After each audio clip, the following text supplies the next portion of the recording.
Jesus Christ, you people suck. Wow. Wolverine on it. Back in the days when we played video games, it was hardcore for the nerdy and lazy. Now things have changed and all our video games are also for the casual and lady.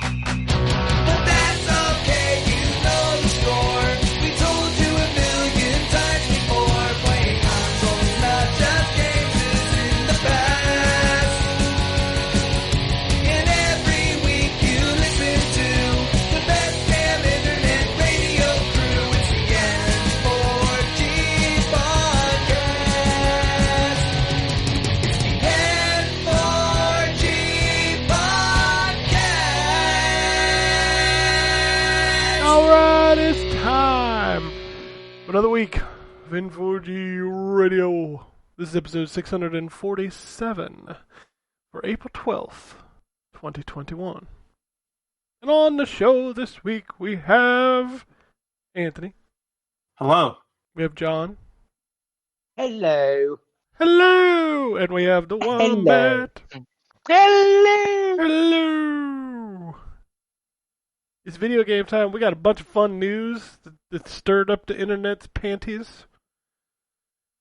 We have video games to talk about. Maybe we'll talk about food. Oh, that's no. 100%. Absolutely, we will. And there's God damn it. there's an email in my inbox that says, "Do not open until Ryan is on the show." Oh, there you look at go. that. Okay. So should be a good show. I'm sure it's somebody who is like mad about the 10 that I gave Grand Theft Auto 4 8 years ago or whenever that was. Yeah, how could you give a game Well- a 10 where the cars control like shit, Ryan? There was, what was it last week that we talked about something and we're like, Assassin's yeah, you should Creed. probably- Assassin's Creed. Assassin's Creed. That's what I thought. Yeah. Somebody asked about Assassin's Creed, and we were both like, "We are not the experts on this. We needed." I mean, John's the one that's got the ink on his body. It's true, but he That's wasn't true. here either. So I wasn't. Oh, no. you have an Assassin's Creed tattoo? Yeah, I do. See, if I get a tattoo that's based on a video game, it's unfortunately going to be Sonic more than anything. No, that's fair enough. That's fair enough. I want the old Sonic and Knuckles logo. I thought you were just gonna get like a ring somewhere. No, I thought you were going to get a picture of Sonic and that human girl from the one game kissing. oh. Where he's giving her the bedroom eyes. Yeah, and right underneath it'll just be epic disappointment written out in the Sonic font. Oh man, I bet there's some fan fiction out there about that game. Oh, no, there is. My favorite part about Sonic 06 is that they're like at the end of the game, spoiler for a game you shouldn't play, they undo everything. Like, yep, that was a fucking mistake, wasn't it? What was we thinking? They're still thinking it. I don't know. Sonic is weird, man. Well, Sonic's in the news too, so we'll talk about that later. But let's talk about video games. We'll start off with Anthony, what you've been playing. Yeah, so I finished It Takes Two. That is a very good game. I think overall it stumbles a bit in the story it's telling.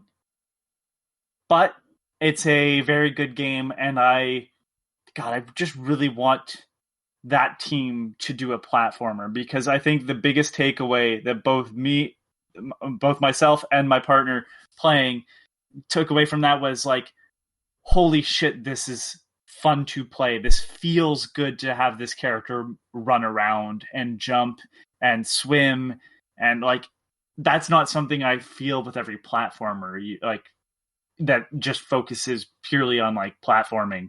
So for it to be a more narrative-based game that does all these things, I would love to see more of that.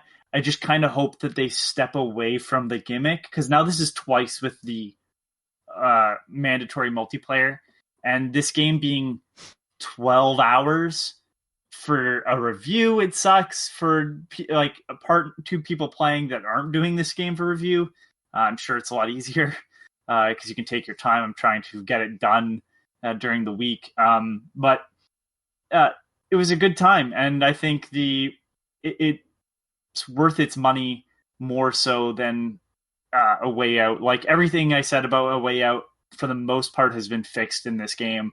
I think the mini games were some of the mini games were like, yeah, these aren't great, but there's so many of them that there was always one that we'd have a lot of fun with. Whereas I'd be like, no, let's play that again because I'm not accepting that loss.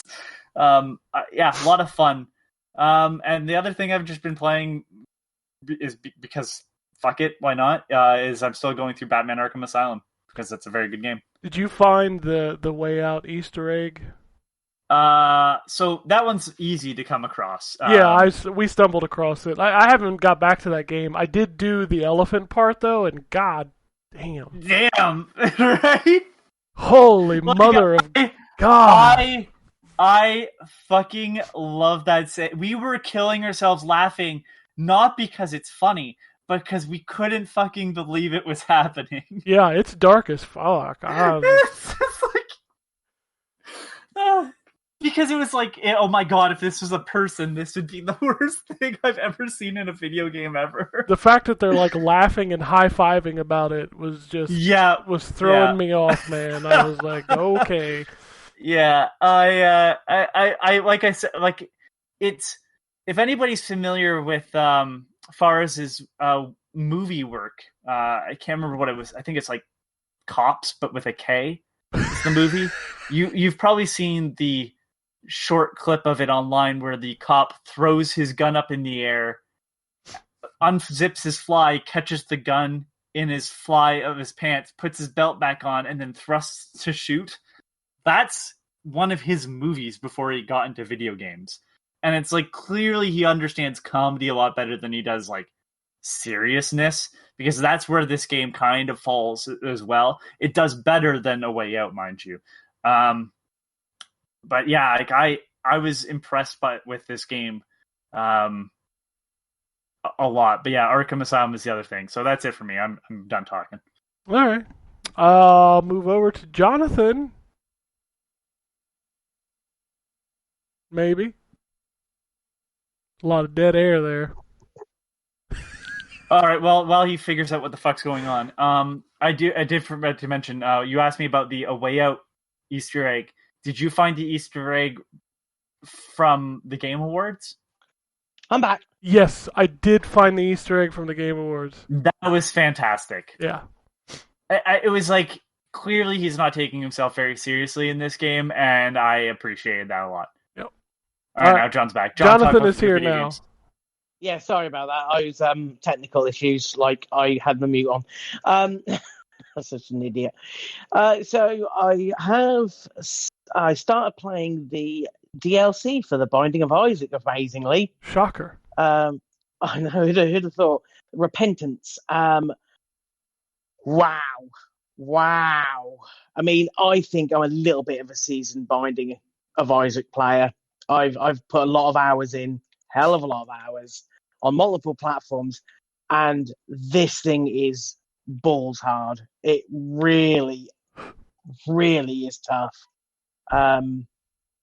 Like, just in the general, even with without the new different power-ups you can get and the various bits that you can unlock, the enemies just are so much more complicated with their patterns.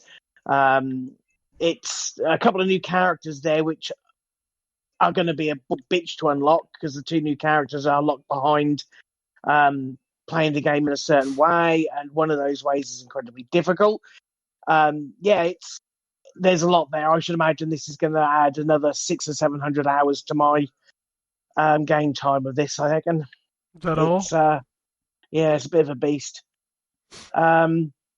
It's still Isaac. It's just going to take some getting used to, and I'm still enjoying it, but it is definitely a completely different beast to what I'm used to. Also, after weeks of making fun of the title, I've played Bladed Fury. It doesn't star Rutger Hauer, which is slightly disappointing.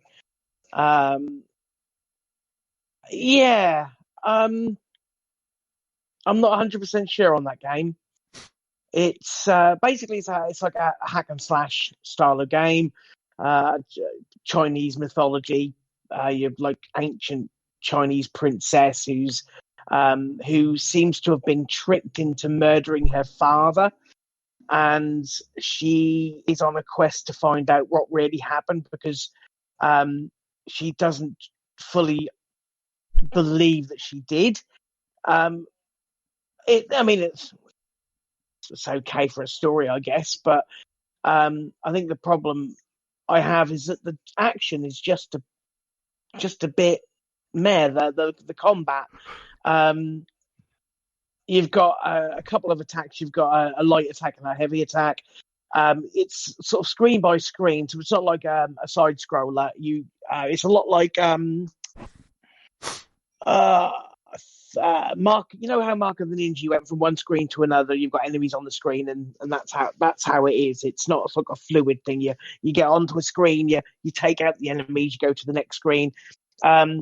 There's a bit of sort of item hunting around, so there's certain puzzles that you have to solve where you've got to find your way around the map to find them.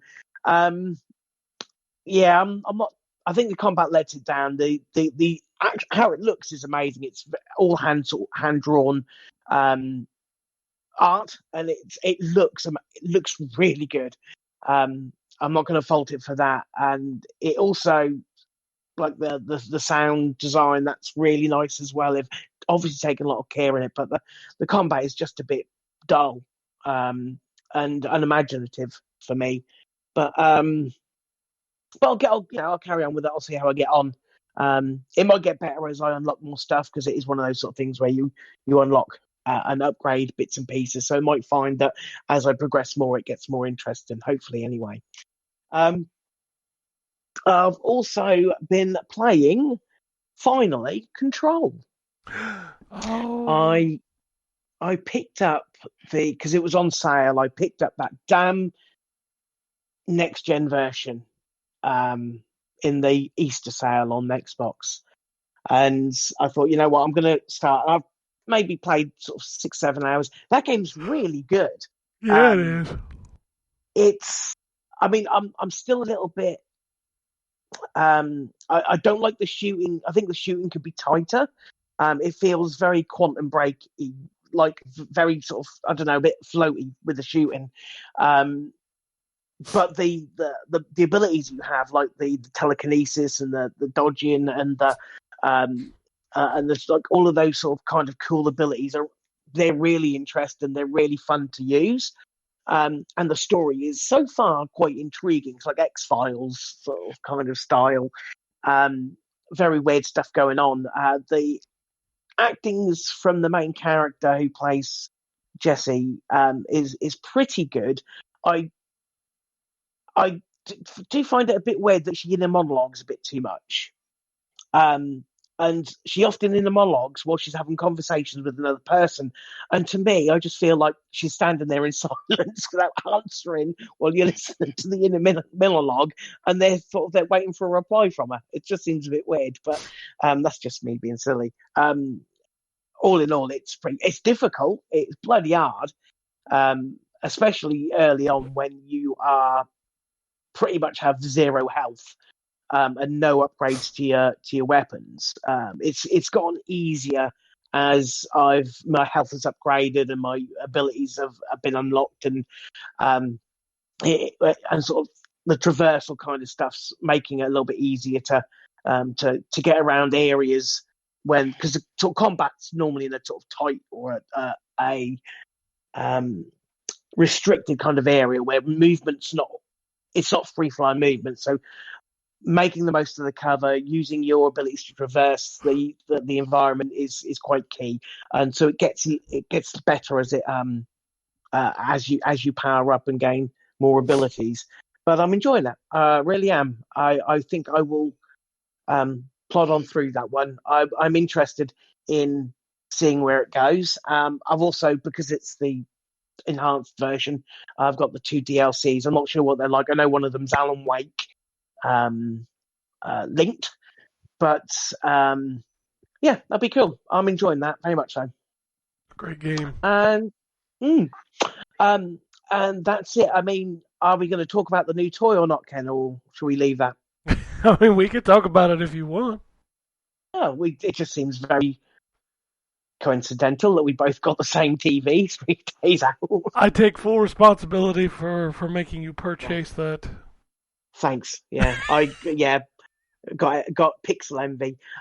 So yeah, we both picked up an OLED, the LG OLED from LG last year. CX, Or C10 apparently. C10, CX, whatever you want to call it. Yeah. It's the TV that everybody out there is like, this is the TV you need to buy for video games. And they're right. It's amazing. It is. Going from a backlit panel to an OLED is just literally night and day. Like the blacks are just incredible, Yeah. and it's given games a whole new lick of paint and a lease of life. I mean, I already had the 120 hertz anyway with the previous TV I had, but I'm sure you'll talk about your Overwatch stint with it again. But I've just found it just like whitewash my eyes, and someone's just like, I got a new pair, and it's lovely, it's beautiful, and I watched Winter Soldier on it, and that was really nice. Yeah, And Thor Ragnarok. I picked up and watched the first 4 episodes of Falcon and the Winter Soldier last night, and Good in it. it's the action sequences in that are phenomenal. Like, Yeah, they are really good. And you end up on I mean, I didn't think it would happen, but you end up kind of liking Zemo, which is kind of cool. yeah, that show is He's a good. good and character. That man, yeah, that TV is a little ridiculous. The only warning that I would put out for anybody is if you end up buying an OLED, you will never go back to LED Mm. or LCD. Like you just can't do it. You can't. Yeah, it is.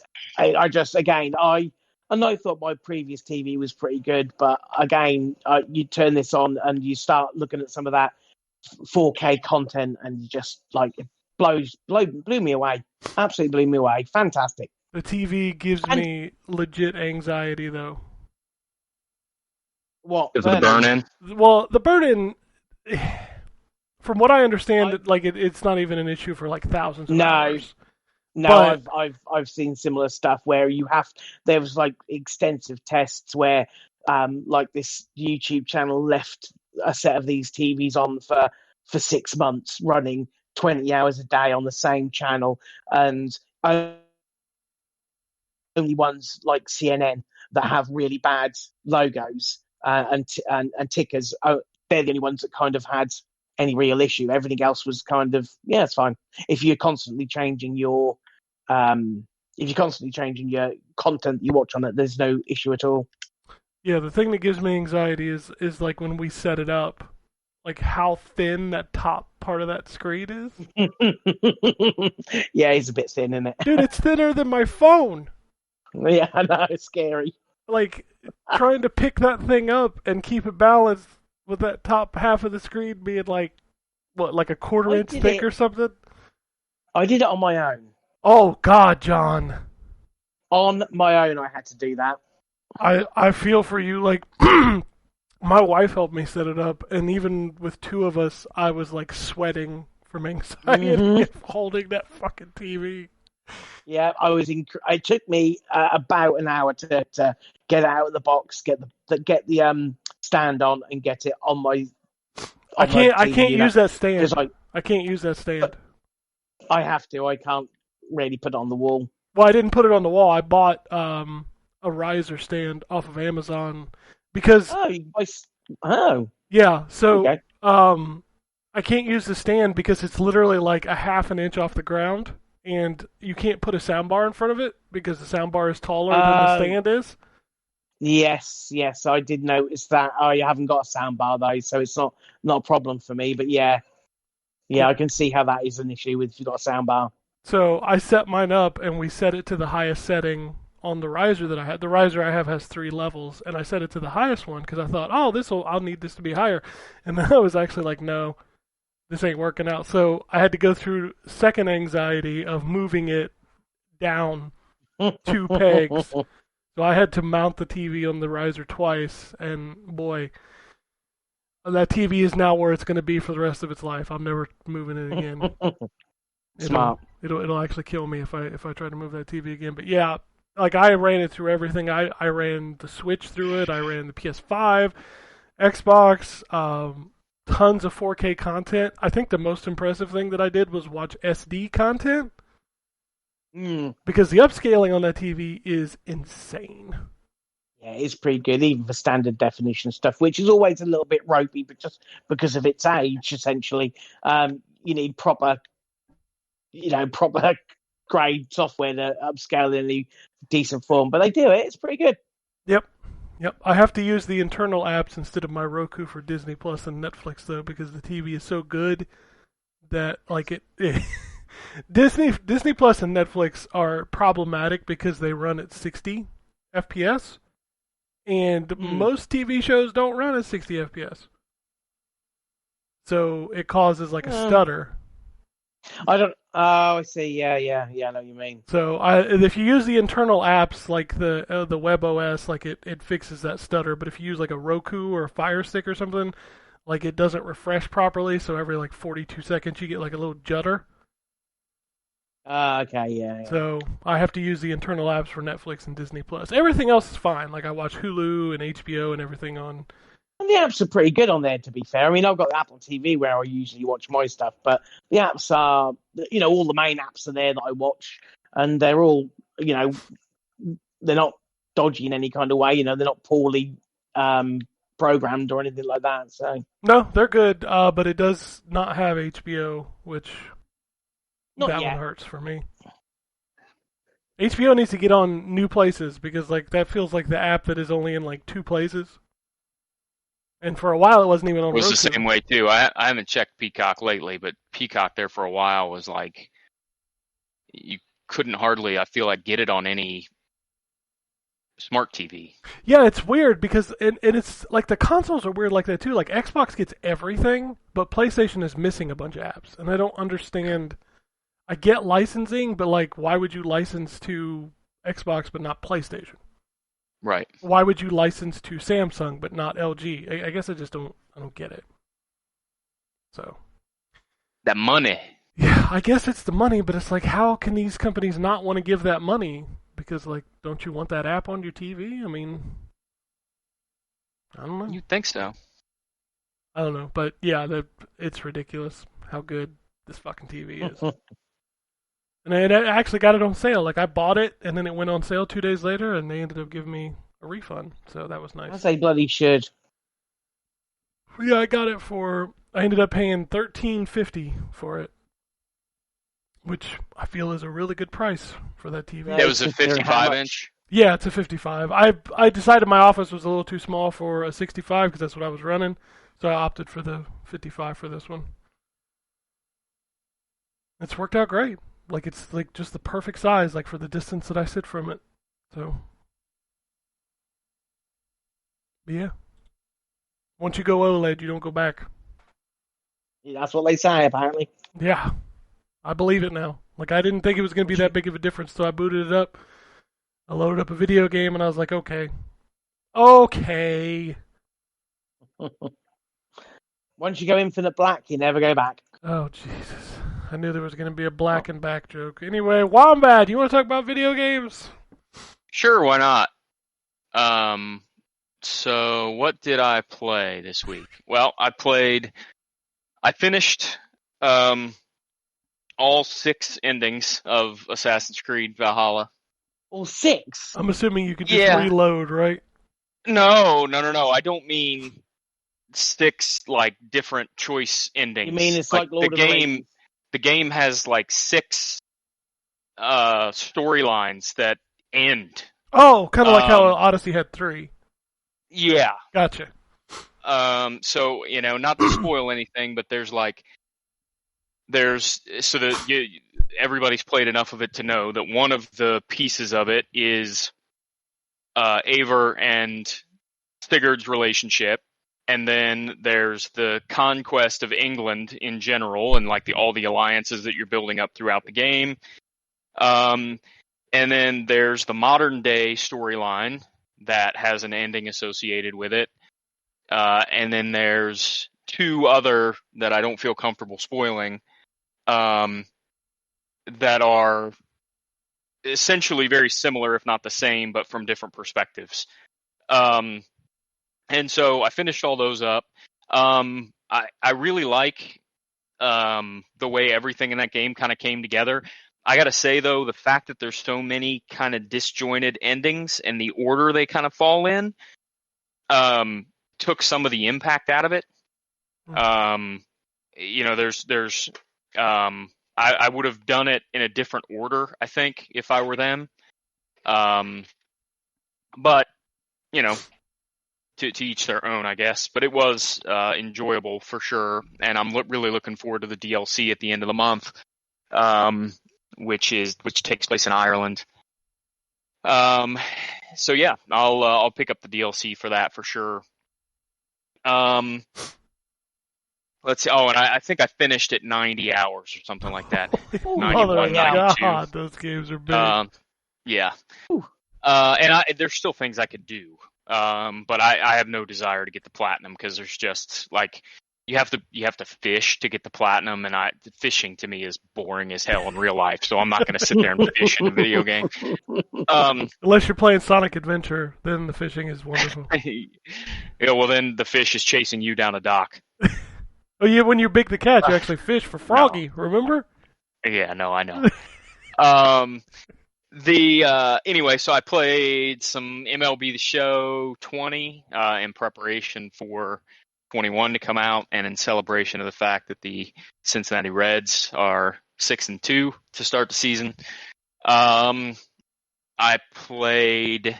My son wanted to watch me play some stuff yesterday. He wasn't in the mood to play, but he was in the mood to watch me play something. So I played a little bit of the first Bandicoot.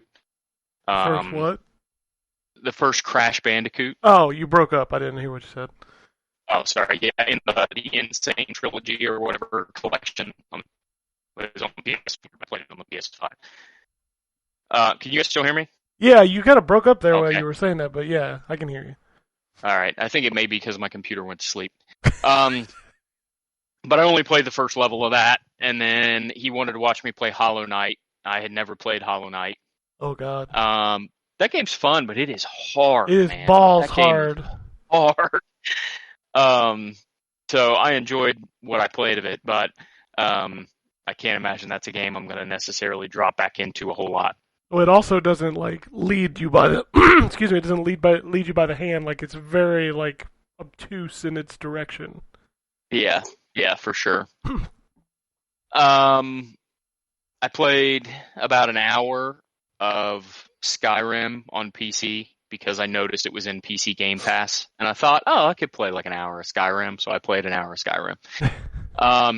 But what I played the most of this week was Octopath Traveler. Yes.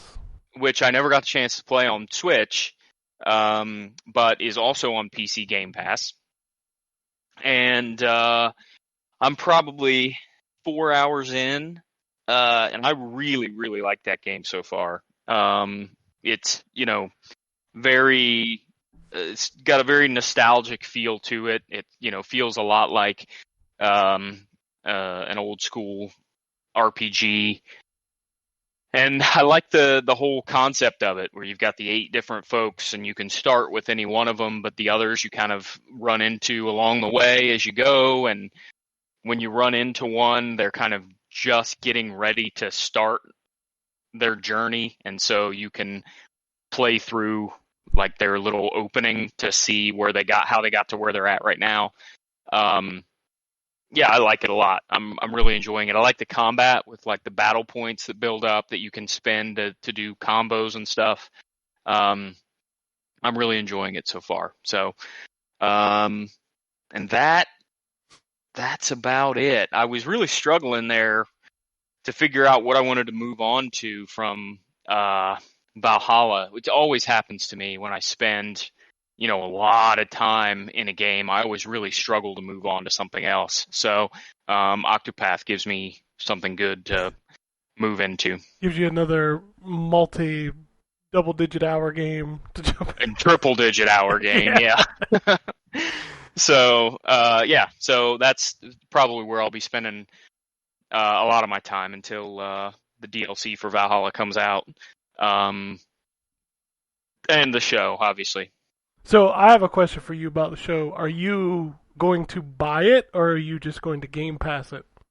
I'm going to buy it, and part of my reason, I need to confirm, but part of my reason is because I want to transfer my Road to the Show character to the next version. So I need to confirm that I can do that from PS4 to PS5. But also, I don't have a Series X, and I want to play it on next gen. So I'll buy it. I had already planned on buying it, so the fact that it's on Game Pass doesn't really change anything for me, other than it makes it it would make it convenient for me to check and see what it's like on Xbox if I decide I want to do that. Yep. But not having a Series X, I want to play it on next gen. So. Gotcha. Yeah, was just curious because I know a lot of new people will be playing the show, and the cool thing is it'll be crossplay, so everybody can play with everybody. Yep. So. Yeah, which is awesome. Yeah, it's a good time to be a gamer, but we'll talk about some things later that maybe some people don't like video games anymore. I don't know. We'll talk about that later. All right. Well, I will wrap this up. I'll run through these indies real quick first because I don't really have a ton of other stuff to talk about. So the first one I played is called Luck Slinger, and this is a spaghetti western side-scrolling game with hip-hop music, which might be the most interesting combination I've ever seen, well, at least that I've seen in a while. And basically what it is you start the level, it's very archaic 2D, like pixels, like the characters are very, very low pixel count. And it's a standard side-scroller, left to right, jump, shoot, that kind of stuff. But at the beginning of each level, you pick like a music track that you play while you're going through the level. And it's got this like style to it that really makes it interesting to play. There's nothing really kind of special about it. Like, it's a pretty standard side scroller, but it's the feel and the music and like kind of like the goofy dialogue and stuff that really makes it an interesting experience. Second game is called Cozy Grove, and it is another indie attempt at cloning Animal Crossing. So you are a character who winds up on this island, and then obviously you've got to start searching the island, meeting people. The hook to this, though, is that the island is full of paranormal bears.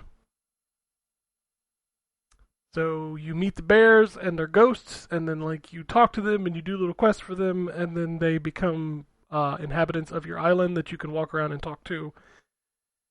It's a weird game.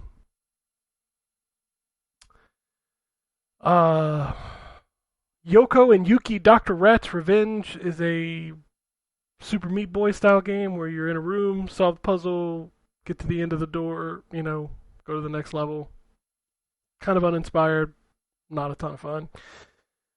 Raven Sword Shadowlands is the Ratalaika Jam, and it's a weird Ratalaika Jam because it's a freaking like third-person medieval knight sword and shield game that kind of plays like garbage. I'll be real honest with you.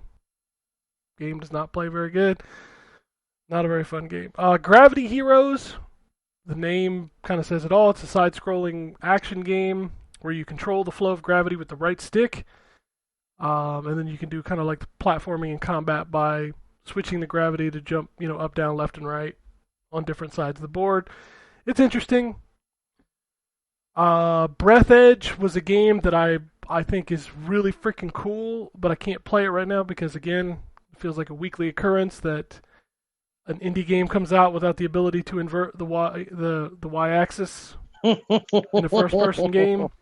That game ends up being very different towards the end, from my understanding. I mean, dude, that game is bonkers, and I want to play it so But bad. I'm telling you right now, it becomes a linear game halfway through. That's okay. It's like they finished because the first bit, for anyone that's not familiar with that game, is like a survival game, and then they just kind of drop that aspect. Yeah, but like what got me was like the humor. The chicken? The chicken's fantastic.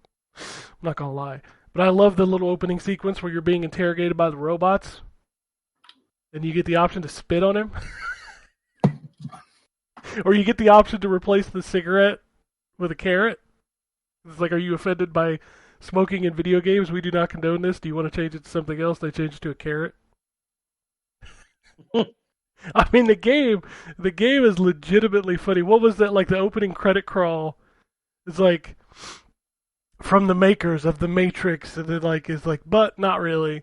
And it says directed by. His name's not important. We're not going to put it here. It's just, I was laughing while I was playing the game. Like, it is.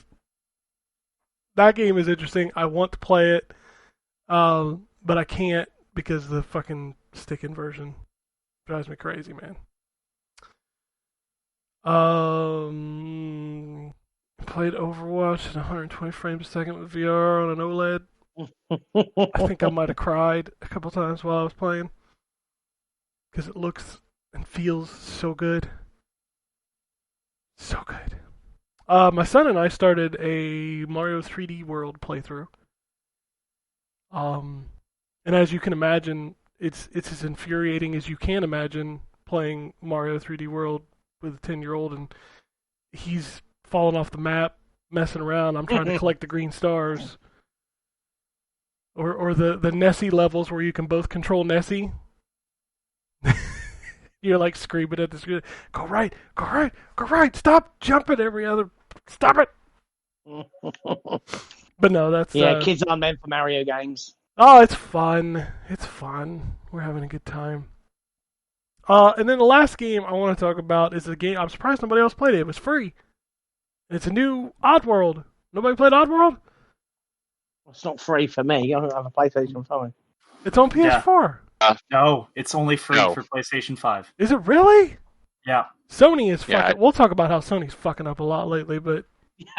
What the fuck, Yeah. man? No, I did not play it either. Ken. Oh, son of a bitch. Like, Apparently, it's very pretty. yeah, it's a gorgeous game. If you're a fan of Oddworld, obviously it's another one of those. But what kind of changes this time around is it's got a lot of systems driven gameplay. So like when you first start the game, it's pretty standard Oddworld. You're left to right, kind of quirky jumping and climbing, ledges, things like that.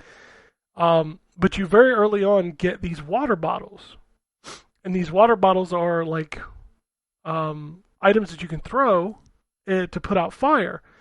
But then like it slowly ramps up, and it's like it starts introducing new mechanics. So the second mechanic is it introduces this bottle of liquid that you can also throw, but this antagonizes fire, so it makes fire spread. So as you can imagine, this starts like the ability to solve puzzles using fire and water, but also it's physics-based. So if you light something on fire, it will actually burn it and move it out of the way. So there's a lot of those kind of systems. I'm only on like the third level, I think, right now, but it slowly introduces new things. So like it introduces the possession mechanic pretty early on, the stealth mechanic, obviously the collecting Mudokons and moving them into new areas to rescue them. And there's just a lot more systems-driven gameplay than any of the past Oddworld games. Now, it's still like if I remember correctly, and I don't know if I'm right or wrong, but this is the first direct sequel to the first game. I think this is just a remake of... No, he's already escaped Rupture Farms. Hold on, what is it? What is this one called? Soulstorm. I'm pretty sure it's a remake. Give me a minute. Oh, he's already escaped Rupture Farms, so it can't be a remake. There was No, New and Tasty was a remake of the first one. Soulstorm is a sequel. hold on. Yeah, Oddworld New and Tasty, and a reimagining of 1998's Oddworld Abe's Exodus. That was New and Tasty. This is That's not. the- No, it is a continuation of Oddworld New and Tasty and a reimagining of 1998's Oddworld Abe's Exodus. That's what it says. Exodus was the second one. Yeah. Yes. So this is a Yeah. sequel to the first game. I don't know how many times I can repeat this. Yes. The New and Tasty was a remake of Abe's Odyssey. Which is the first game. Soulstorm is a reimagining of Abe's Exodus. Yeah, that's what I said. Which is the second game. Oh my good lord. Okay. What am I missing here? Yeah, What? you were saying it's a sequel to the thing, and I'm like, yeah, it's a remake of the game. I thought you said it was a remake of the first game. No. That's why I was He's saying arguing it's with you. reimagining of the second game. Yeah. So basically, the Yeah, that's what- quintology is still not finished. Yes, that was my point. He's never going to finish the quintology. In 10 years, we're going to get a remake of Soulstorm. No, in 10 years, get a remake of Stranger's Wrath. Oh, you've already had that. HD version. They didn't make a remake of Stranger's Wrath, did they? They just Yeah, they just up-resed it. They what do you call it? They shined it up, polished it up. Which is funny because they only released the HD version of Stranger's Wrath on the Switch. No, they didn't. Yeah, they did. It's on the Vita. That's worse, John.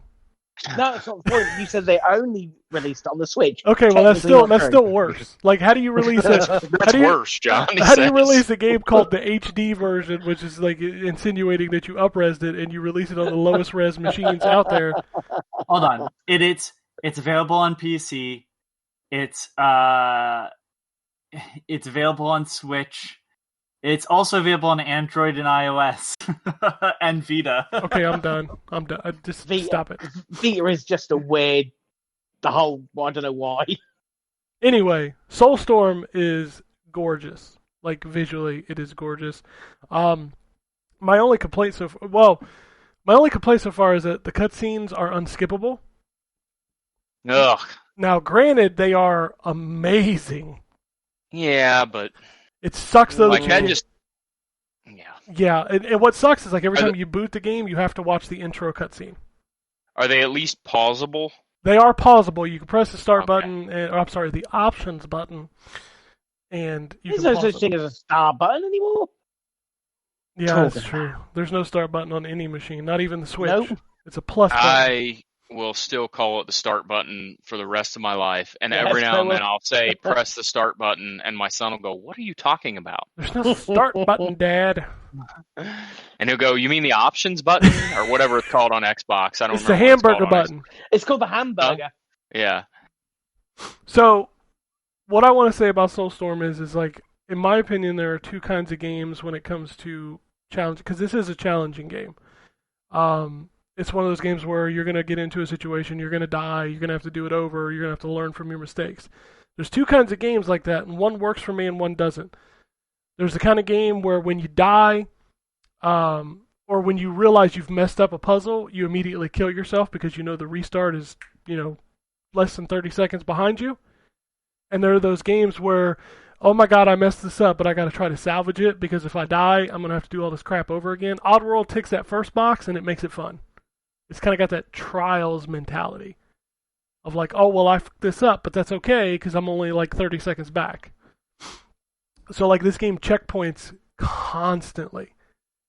So if you do go... That's my one annoyance with Control. Control does not. No, the checkpoints at Control are terrible, but thankfully, like, that game is not... It's not a lot of trial and error. Like, if you die in Control, it's No, because no. you just died. Yeah. Yeah, no, it's just I just noticed it a couple of times. Like I'd gone through like that map because that map's Control's map is part of its charm, I guess.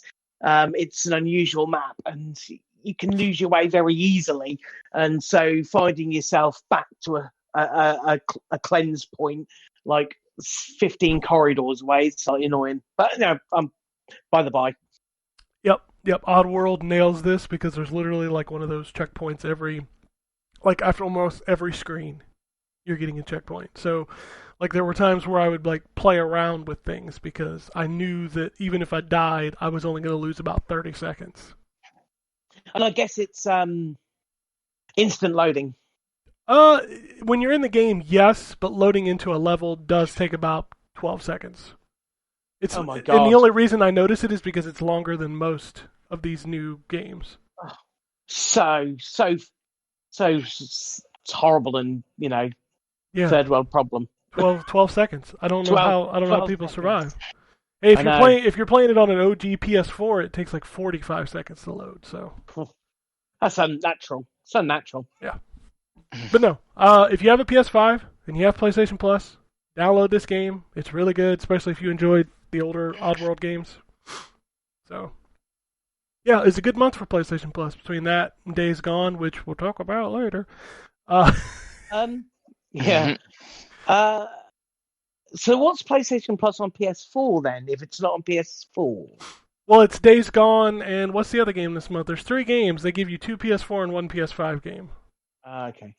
What Yeah, was- but so don't you already get games or Days Gone in that PlayStation Plus collection? Is but that only on PS5? That's only on PS5, though. Okay, The PlayStation Plus collection is only if you own a PS5. I gotcha. Which is, again, we'll talk about this later, but Sony is some fucking weird shit going on over there.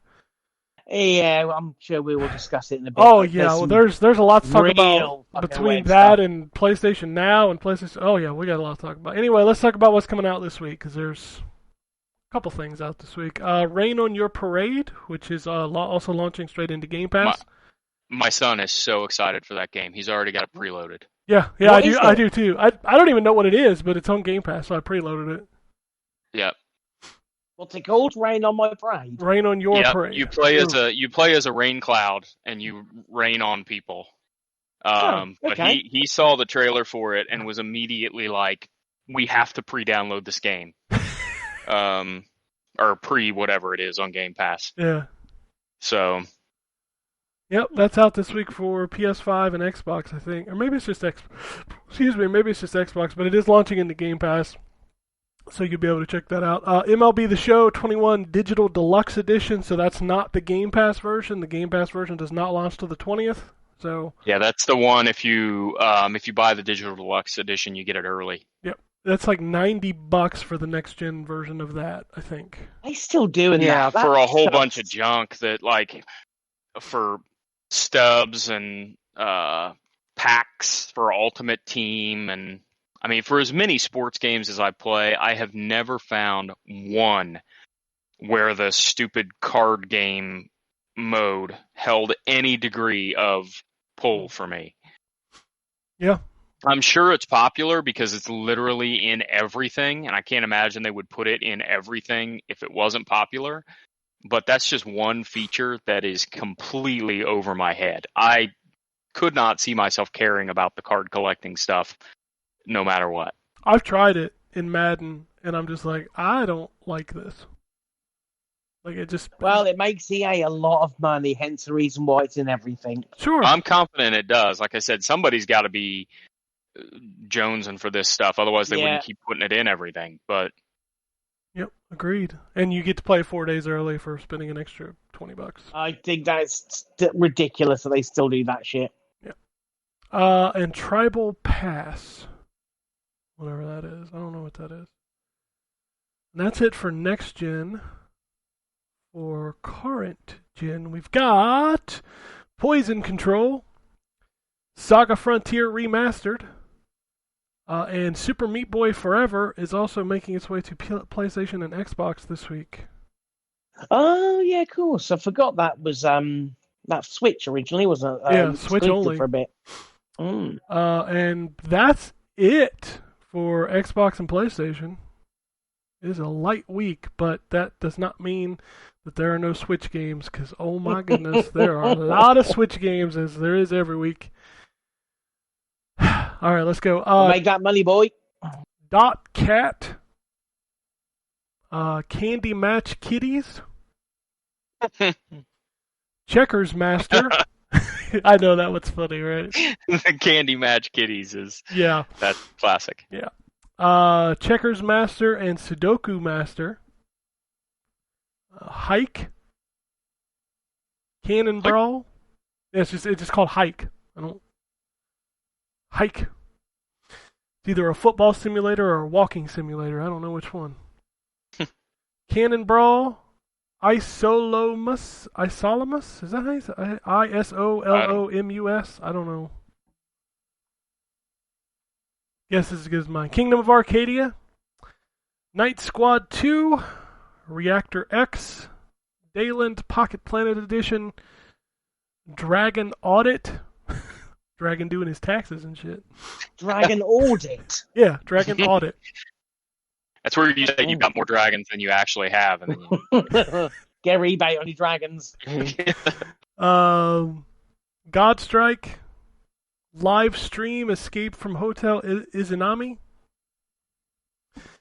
Maya Stare Ruins of Days Nif. I don't think two of those are words, but that's just me. Pocoyo Party. Oh, Rain on Your Parade is coming to the Switch, so it is on there. Relicta. Saga Frontier Remastered. Stitchy and Tuki Trouble. oh, Yeah, I've been waiting on that. Okay. Team Troopers. The Dark Side Detective, A Fumble in the Dark. I believe that's like the a sequel. fumble in the dark. The sequel to what? I believe that's the sequel to Dark Side Detective. Didn't the Dark Side Detective just launch on Xbox last week? Yeah, it's been on PC forever though. Okay, so basically they're like stringing out releases. Yeah. Throw It, Animal Park. Now, this... Wait, hold on. What? Hold on. Throw It, Animal Park. Throw It, exclamation point, Animal Park. That's the name of the game. So you just go around throwing animals? Or maybe you throw things at the animals? I don't know. God, neither one of those is good. You've never tossed tater tots Like, I at a don't panda? like the consequences of either one of those. You've never tossed tater tots at a panda bear? I have not. I've also never tossed a panda bear. That's true. Tater tots? Yeah. If I threw a panda at tater tots, we'd be having a different conversation.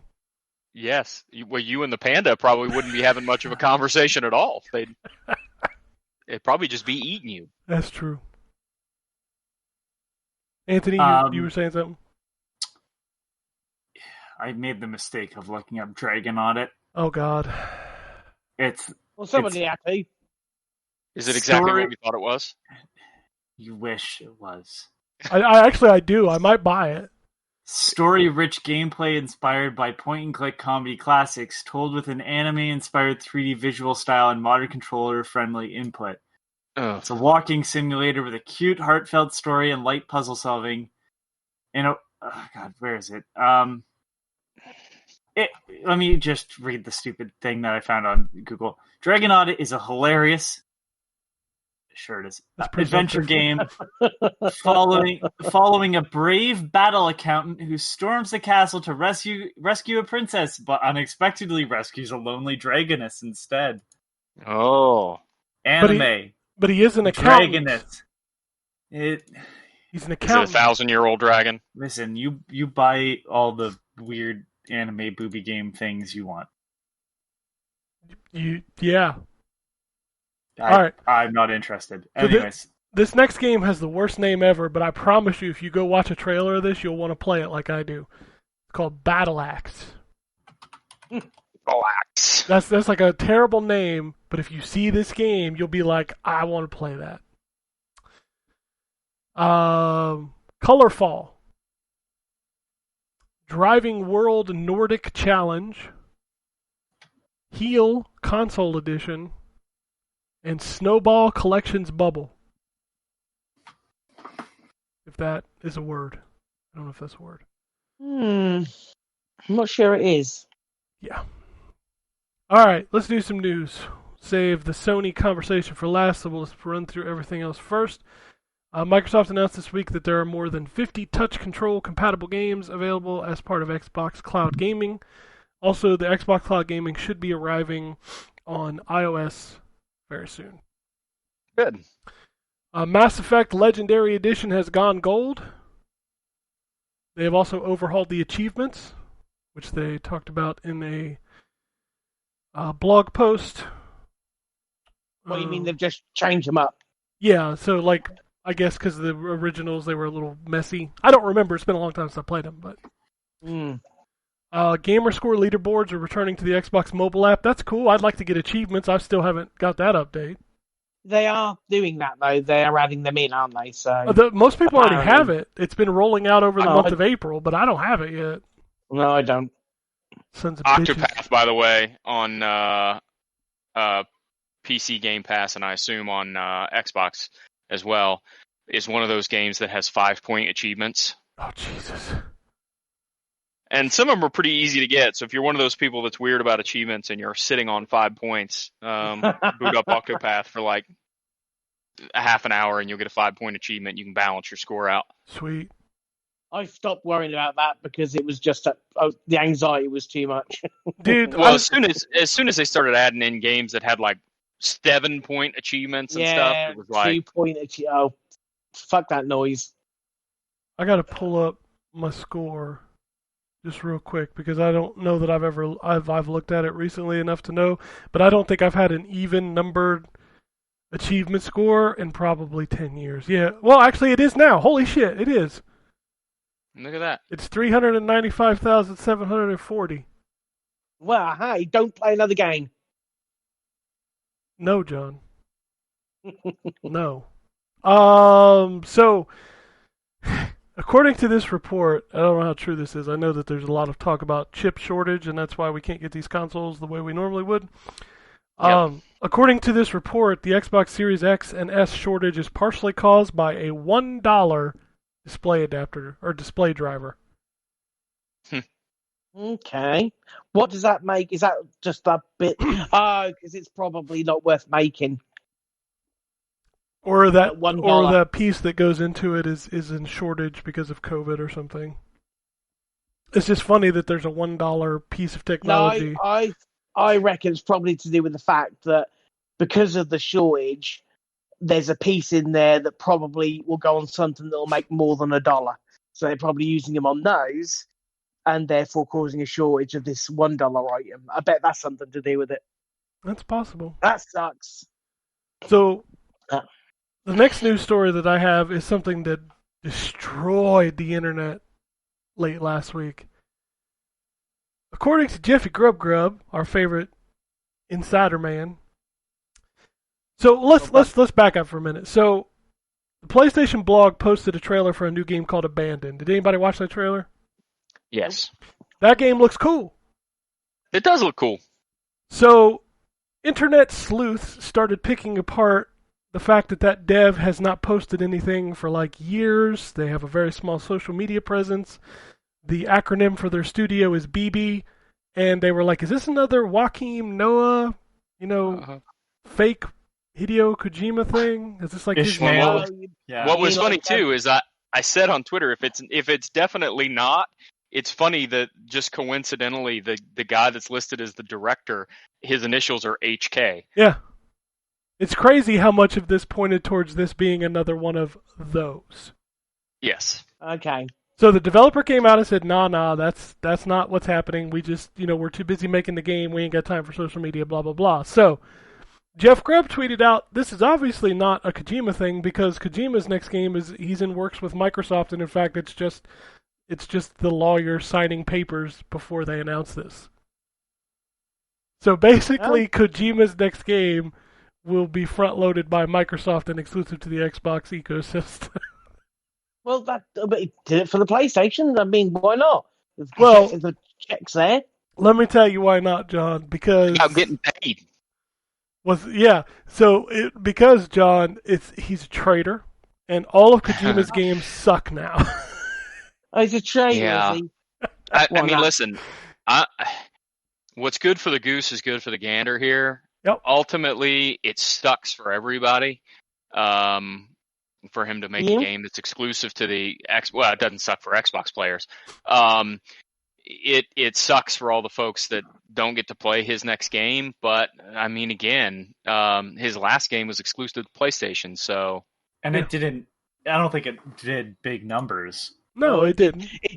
So It didn't do what you would think it was, but apparently it made 20 million on PC. sure, but did it make back the money it spent? Is the question. Who knows? Because that game definitely cost a lot to make. I'm sure it did. So it's one of those things where it's like, well, you go to whoever funds your game, which is the reason why I'm not. The reason why I'm not angry when someone is like, I'm going to make a new game, I need this much money. Okay, this company has asked us to make an exclusive. It's when the Epic Game Store was kind of the talk of the town about their exclusives. They weren't doing that. They were just taking games that were already being made. And it was like, no, fund games that, that wouldn't be made otherwise. Which then, Google tried to do that with Stadia and then just were like, yeah, never mind, and then pulled all their funding. So, So- yeah, I mean, look, games are expensive, so as much as a gamer, I hate to see stuff end up exclusive. This stuff's only going to keep happening at a much more frequent rate, and these guys are going to keep buying studios and all of that stuff because games aren't getting any cheaper to make unless you're making, indie games. If you're making AAA games, they are expensive as hell to make, and this kind of stuff's going to keep happening. I hate it because I wish everybody could play everything, but at the same time, it's like I can't begrudge a guy if Microsoft or Sony comes to him and says, we want to pay you X amount of money, however much it costs to get this game off the ground. Who's going to say no to that? Exactly, especially when a place like Microsoft has been recently really out there saying, hey, we'll pay you to make this game, but we're not going to tell you how to make it. Yeah, I mean, and that's kind of Kojima's thing, right? That's good. Yeah, creative freedom. They're the Yankees of the early to mid 2000s right now, where their in-house stuff is not as impressive as it could be, so they just go out and buy a whole bunch of people that can win them a championship. Yeah, exactly. And it's making waves. Every week we're talking about what Xbox did this week. Well, this week, clearly, it's an incredibly poor time to be a Sony fanboy. Hey, we'll get there in a minute. Just hang on. Nice try the segue, though. I will give you that. I will give you the segue, but I've got other stories.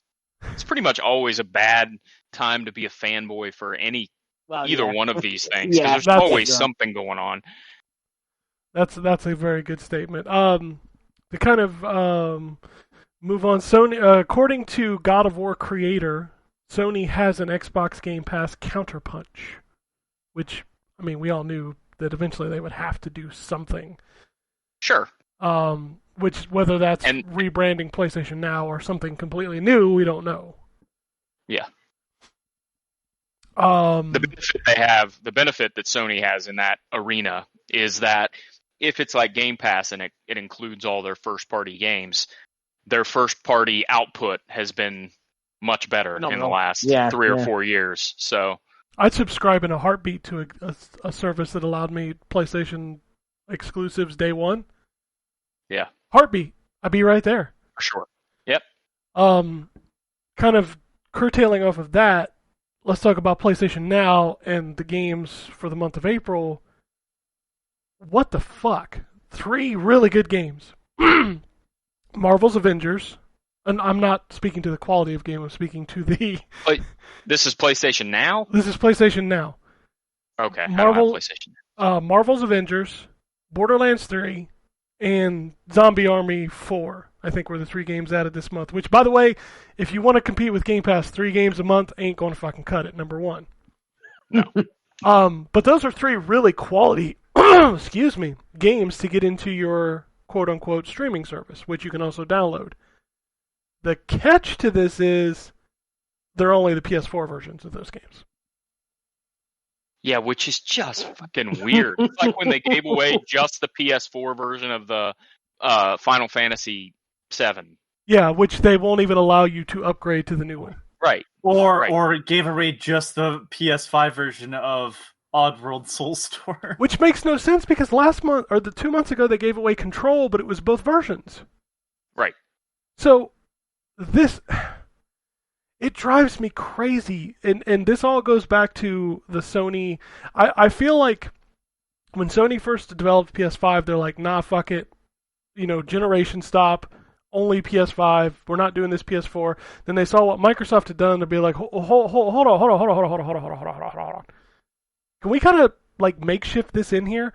Everything from the cloud saves to the system installing both versions of the game makes you feel like this is the most half-assed shit. Yeah, it's clear it wasn't designed that way from the beginning. Yeah, and it makes it frustrating now because you're like, well, if I subscribe to PlayStation Now, I can play Marvel's Avengers, which is really cool, but I can't play that new version for the PS5. So we've got Sony, which has some really great PlayStation 5 exclusives coming. Yep. But has really struggled to incorporate the stuff from the last generation. You've got Xbox, who've done basically a perfect job of incorporating all the stuff from the prior generation, but ain't got shit on the horizon on the next gen side. And it's like, can we just have one of them that like is doing both? Like, can we just have one of these $500 machines that is competent at both? Nah. No, you can't. I mean, eventually you'll get there.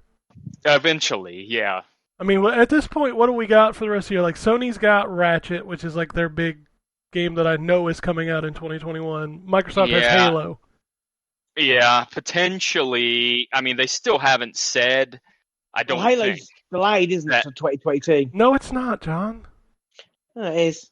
They still haven't said that that news story any last- of let's think their about it. other. That was fake, John. That was an April Fool's joke, and you got fooled by it too.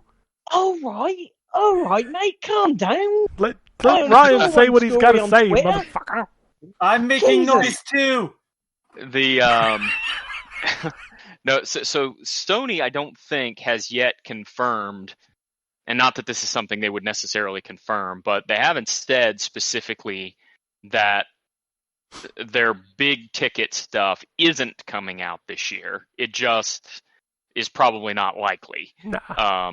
Like Horizon and God of War, they haven't officially confirmed either one of those for 2022. It's just becoming increasingly unlikely. Well, here's the thing, Ryan. We got to have one every week, right? A delay. Sure. This week we Yeah, had of another course. one. We got another one this week. It's Deathloop. It's now been delayed to September 14th. Yep. Which I'm really looking forward to that game, and if they need an extra couple months to make it better, I'm all for that. Absolutely. Because I really like Arcane Studios, and I'm really looking forward to that game. So I hope it's good. Arcane stuff has never clicked with me the way I wanted it to. So hopefully people enjoy this game. I'm making sure because I want to spend the rest of the time. Oh, Age of Empires 4 was shown off on Saturday afternoon. I mean, I'd really like these games to come to console. I love those old games, but I don't know that I'll play this. yeah, I don't care about those kind of games. So Can I just quickly yeah, go before ahead. we move into so Well, I'm not going into Sony yet. Just go ahead. Well, I think I may have mentioned this on the podcast before, but I want to just because I've done some research on it. So in the world of because of the Sony stuff happening as of late, speaking of more of the stores closing, the digital stores, of course you have limited runs out there going, well, this is kind of why we exist and stuff. And like I've said in the past, there's limited run, there is special reserve, there's a couple others that exist, but those are the two kind of big ones, I would say. And then you have, of course, all your independent publishers. And as of late, it's like, I think the last release that I thought was a bit odd was the Turrican collection. Oh yeah, I and the forgot that came out. Yeah. So the Turrican collection, if you buy it digitally or physically in store, it is published by a company called In. Now, I probably pronounced that wrong because it's like a Japanese term apparently, but it's a UK company. So They also published Space Invaders, Bubble Bobble for Friends. However, the reason why I bring that up isn't because, look at the good job they're doing. If you know about Strictly Limited games, they've been selling the same games too. Their business model is a bit more like Limited Run's original business model. Now, Limited Run mainly does pre-orders for their bigger stuff, and there's the rare occurrence where they only produce 3,000 because it's not going to be as popular of a title. Strictly Limited is UK-based. All their stuff is expensive, and I'm not just talking like because I live in Canada. It's expensive outright. And they are the same company as Inin. They are owned by a company called United Games. And so United Games has been taking these collections. So with the Turrican, they released 2 different cartridges by Strictly Limited, which had all the Turrican games across the 2 cartridges, including the director's cut that was included, I believe, on the Mega NT or Super NT from Analog, which are like a director's cut of Turrican, Super Turrican 2. They have limited the versions that you get on their mass-produced, so you buy their more expensive version, and they are not putting that stuff digitally. So while I understand the digital stores are like the PlayStation 3 store is closing, the memory options for a Switch are a lot better with a micro SD card, and you cannot have easy access to all those games. Now, the Turrican's a bit different, of course, but then their Space Invaders collection, which is a complete Japanese release. They have all the games attached. They actually took out the majority of the collection for their main release that they did via in on the eShop and the version that you can buy in store to then sell the more expensive version via Strictly Limited. It's a really fucked up business practice that they're basically cutting down these releases and forcing you to buy from their more expensive store when clearly the money that they're making between the two are going to be the same because they've just bought the licenses and then they've cut a bunch of shit out.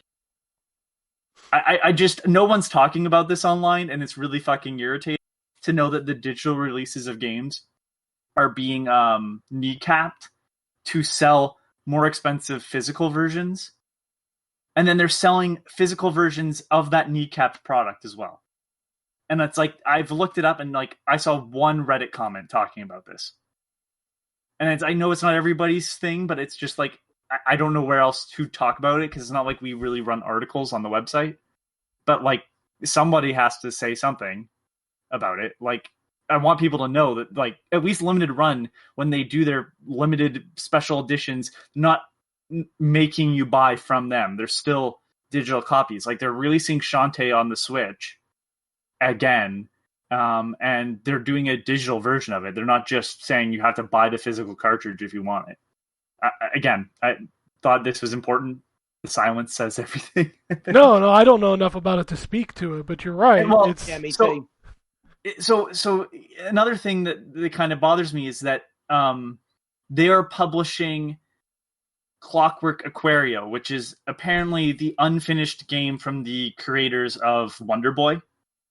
It was a arcade ROM that wasn't finished, so they've done work apparently. I don't know the quality. I don't know what unfinished state it was in, and I don't know how much work they're actually doing to finish it. But it was an arcade game, so it's a score attack, and they're releasing it. But are they going to force me to buy it via their physical cartridge only? Like, they have not said that they're doing a digital release at all. It's like, this company is anything negative you can say about Limited Run, this company is actually doing the things, though. Like, they're limiting the copies, they're not doing pre-orders, they're holding on to video games hostage, basically. That's fucked up. Like, I don't know of any other company that's done that. Like, there's certain games that they wanted you to buy. Like, it's the extreme version of like the Uplay Pass or whatever the fuck, Ubisoft Pass and stuff that they used to do. But now it's full games that they didn't even make. They're just publishing. They're just trying to create scarcity. Yeah, and yeah, you can emulate a lot of this stuff. It's just it doesn't matter that, because like if you go to the Japanese eShop, you can buy the Japanese version of that Space Invaders game with all the games included. But then you go to the English eShop and it's got 3 of the 10 or so for full price. Yeah, of course. Like, that's fucked up.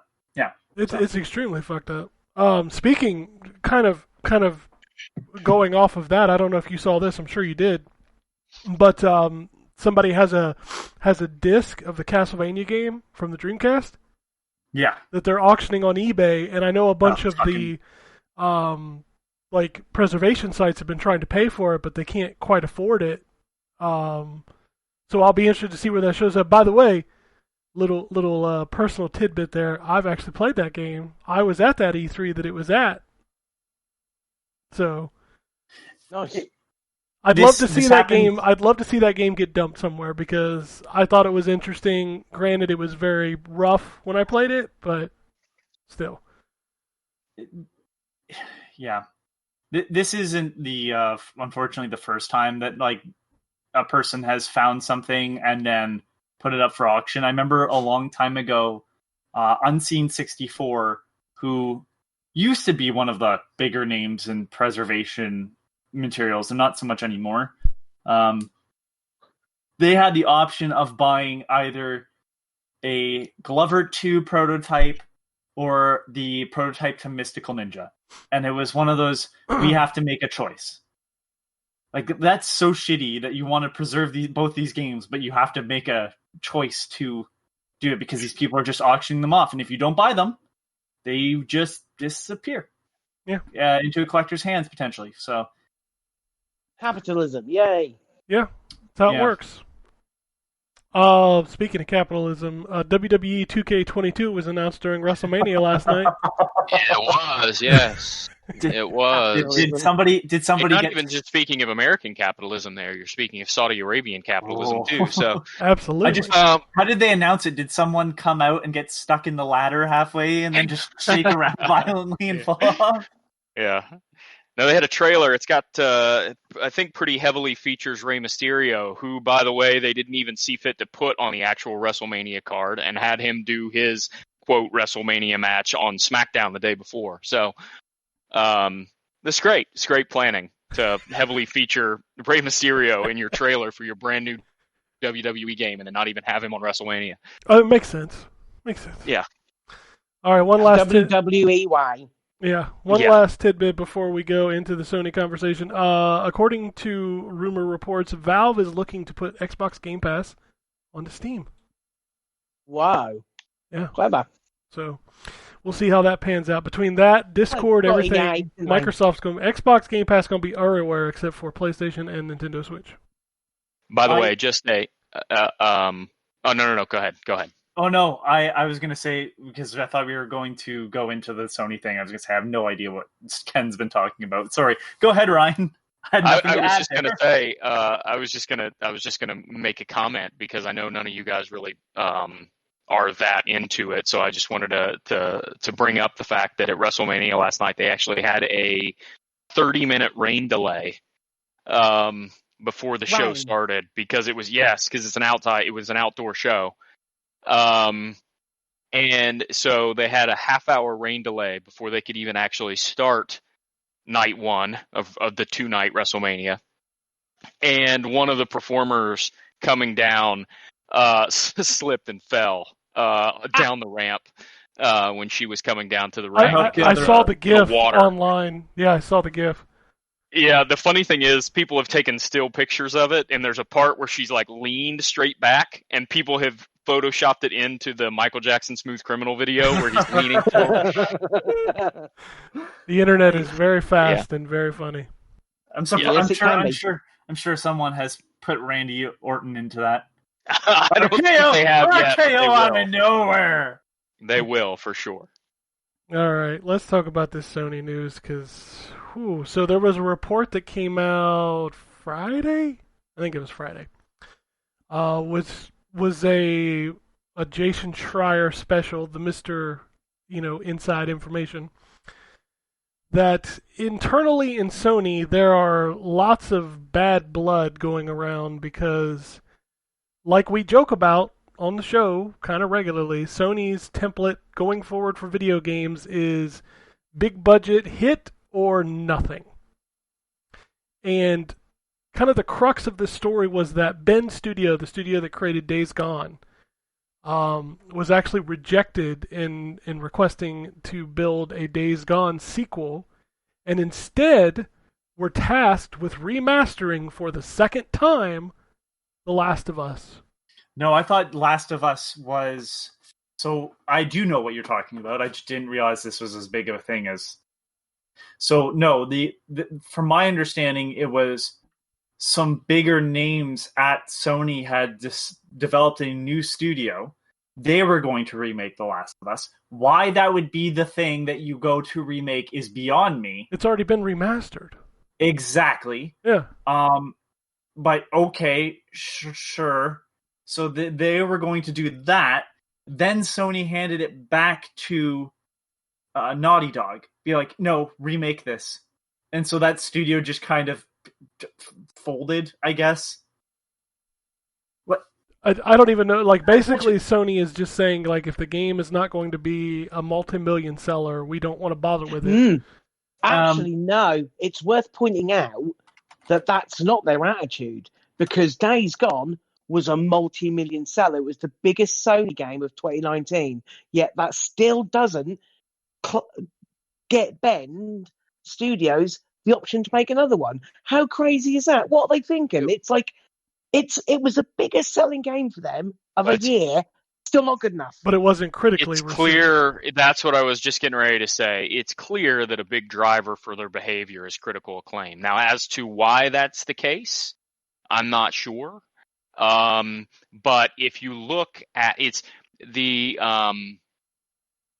so you can sense it not just sort of through this story, but even amidst the general gaming community. I feel like the general sense is that if it's a Sony exclusive, it's going to be an absolute critically acclaimed masterpiece of gaming. And listen, they've put out they have a track record of putting out masterpiece critically acclaimed games in the last 5 years or so. And because of that, quite honestly, Days Gone has kind of felt like an outlier this whole time. Because it's like one of the only exceptions to that rule in the last 5 years. And I have heard people say that it's a pretty good game. I haven't played it yet, but it's always kind of felt like it was an ugly stepchild because it's the only one I can think of off the top of my head in the last 5 years that hasn't been critically acclaimed. I mean, Death Stranding wasn't critically acclaimed, but it's a Kojima yeah, but I don't. game. That's so. Yeah, that's not really a Sony. It was a Sony exclusive, but it wasn't really a Sony game. Wasn't a first party game, yeah. Right. So I'm looking, but like everything else that they've put out has been critically acclaimed. And so this feels to me more like it has to do with quality than sales. Because John's right. Days Gone sold like crazy.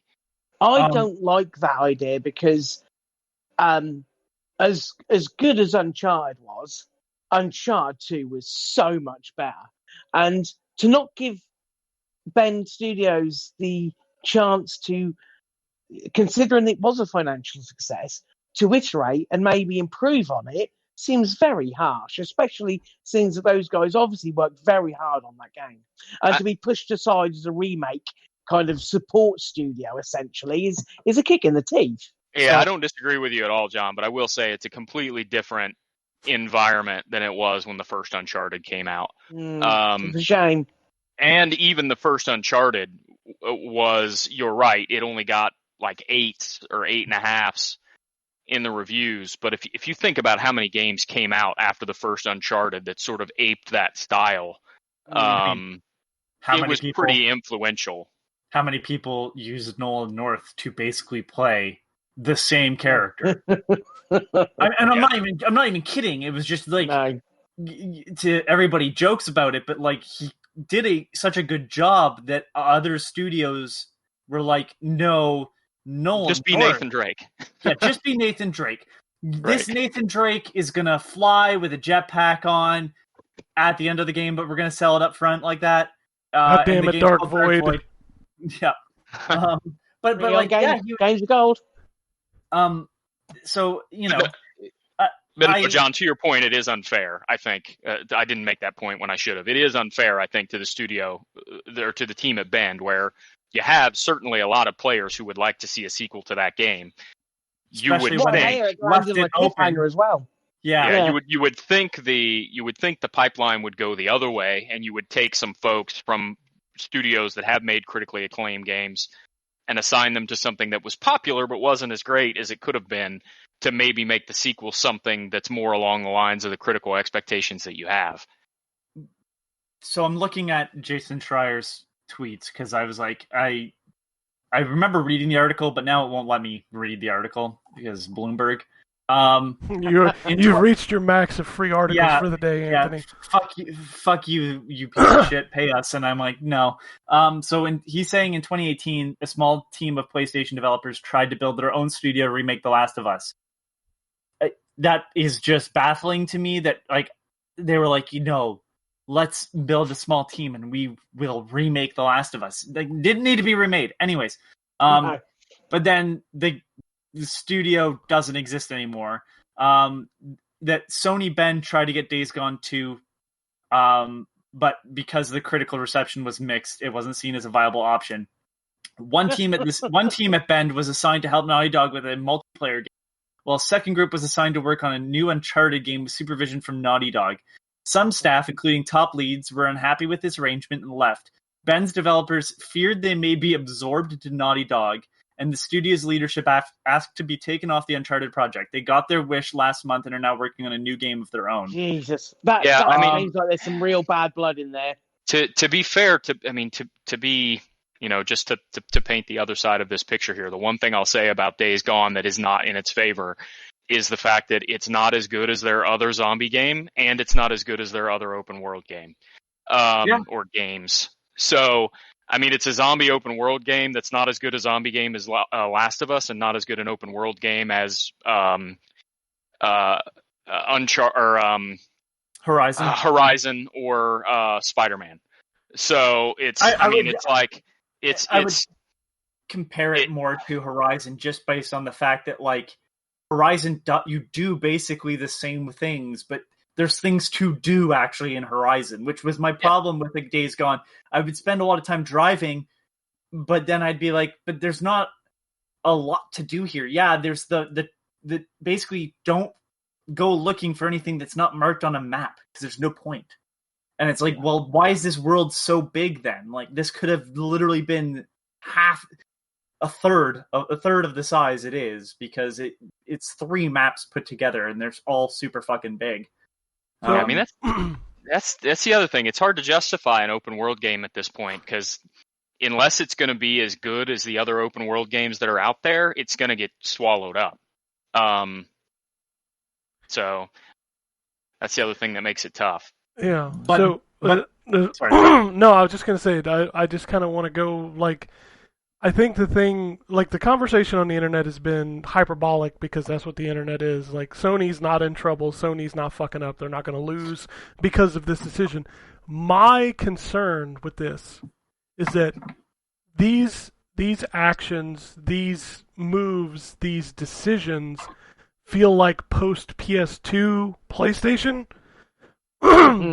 which for me, PlayStation's been great. You want to bring back a critically acclaimed game? Let's make Parappa the Rapper 3, motherfuckers. Let's go. That was the darkest time in Sony for me. PS1, PS2 was magical. PS3, they got arrogant, they got cocky, we're top of the world, nobody can beat us, we're the fucking king. Those decisions led to the PS3 being hugely forgettable for the most part. Now, they humbled and sucked it up for PS4, and PS4 was amazing. I agree with you, but if you look at the primary difference between PlayStation 3 and PlayStation 4, and this, again, I'm not trying to justify the decision because I think it's kind of shitty what happened to the guys at Bend, but if you look at the primary difference between PlayStation 3 and PlayStation 4, the primary difference is that a lot of the first-party Sony stuff on the PlayStation 3 sucked, and all of the first-party PlayStation stuff pretty much on the PlayStation 4 was good to great. But I feel like that came from their mistakes they learned because of the arrogance. But you can also see why that would cause them to emphasize critical acclaim and not sales. Because the fact that, Lair was one of the worst games ever made and had been hyped as a Sony exclusive. And killed the studio.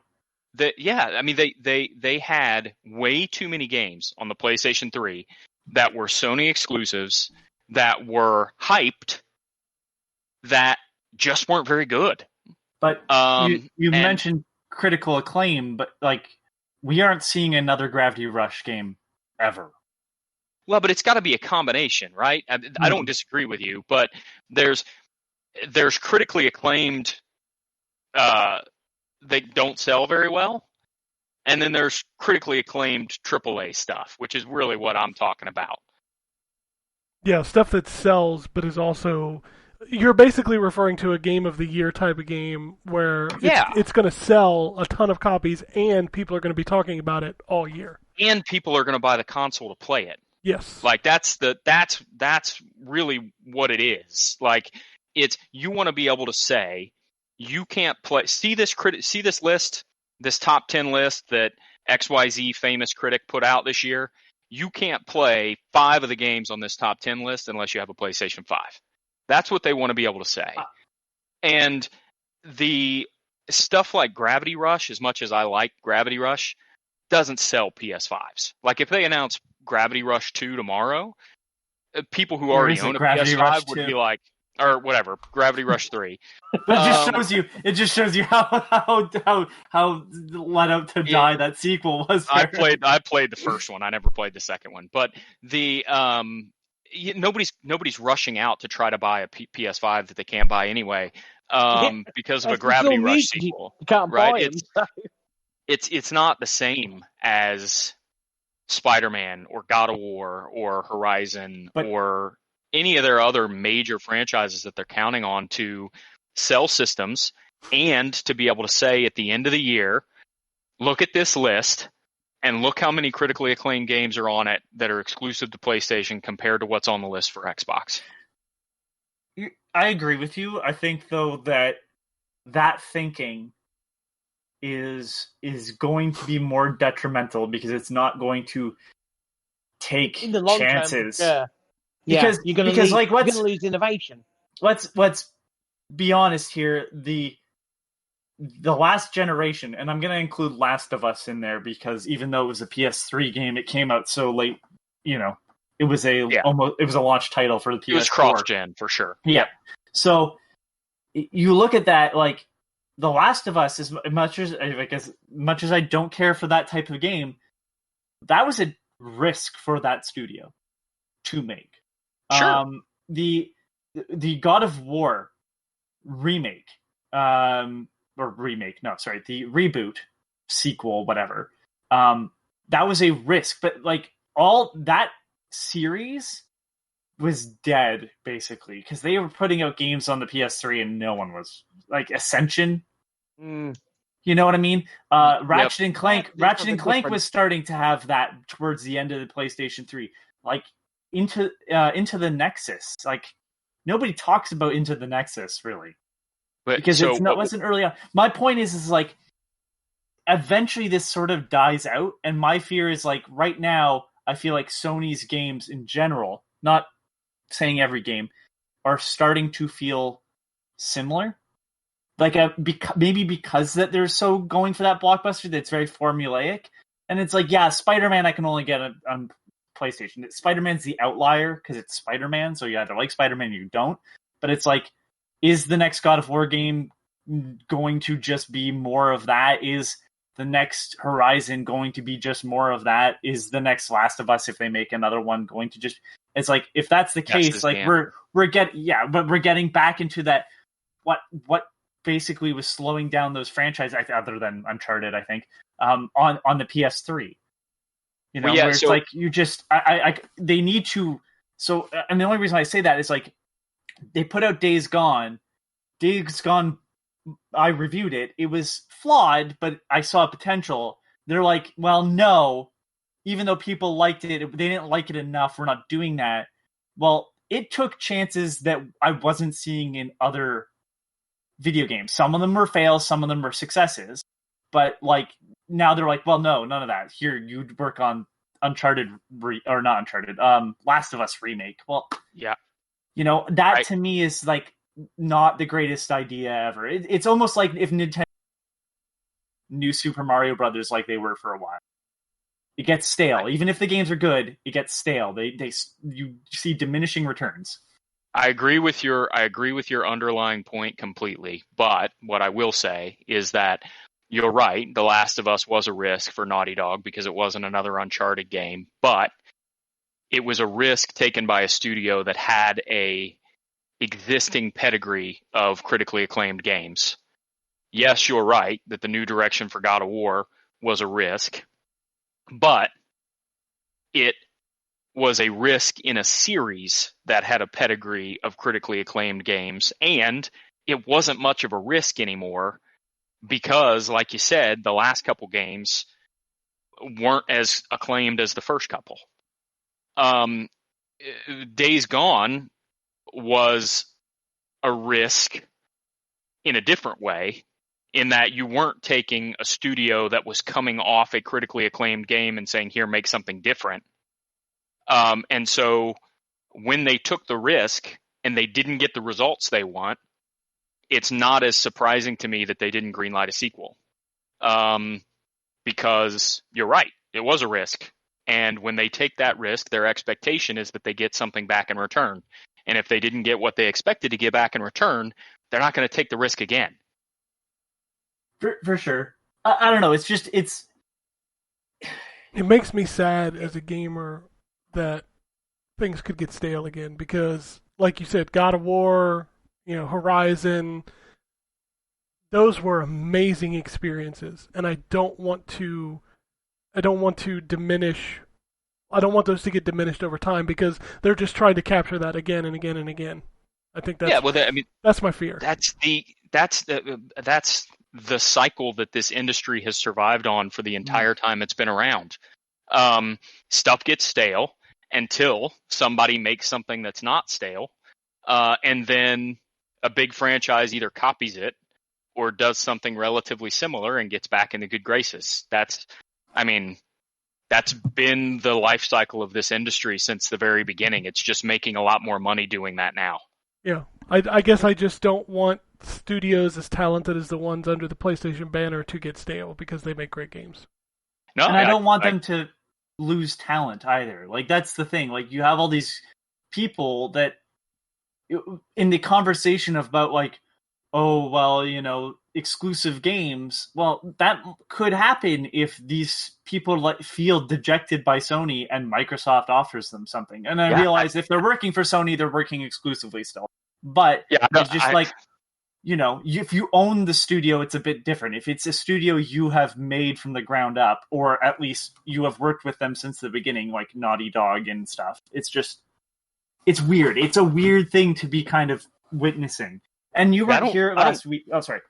I was just going to say, I don't worry too much about the losing talent side of it because talent tends to rise to the top. And so the folks who are really talented and creative within those studios, listen, as someone who was laid off a year and a half ago, I don't want anybody to lose their job ever.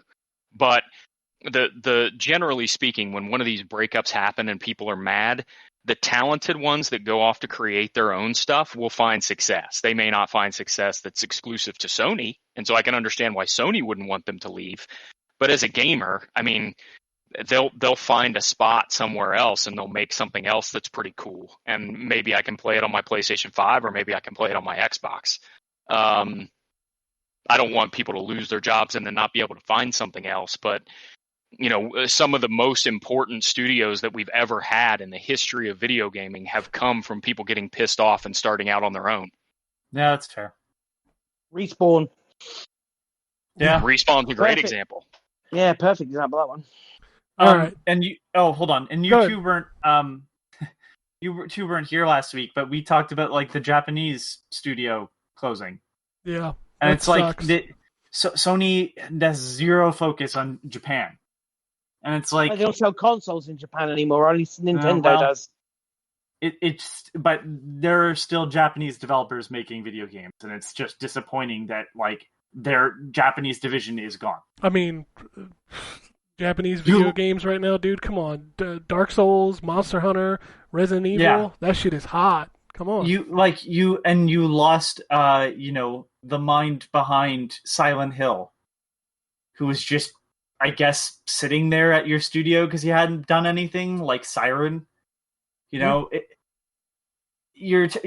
put out a bad idea because like somebody said you should remake the first Siren with English characters in it for some reason, instead of like, no, here's the PS3, remake Siren with better graphics and everything. And it's just, they had all this talent that they had accrued, and now that talent's just like, fuck this, and they left because they took their Japanese studios, and so now we get the blockbusters only. And I hate to say it, but like, can you imagine how stale the world of movies would be if everything was just a Marvel movie? That's kind of how I feel about Sony at times. I'm not saying they're not great, but it's like I do need some other things. And yeah. third party developers do pick up that.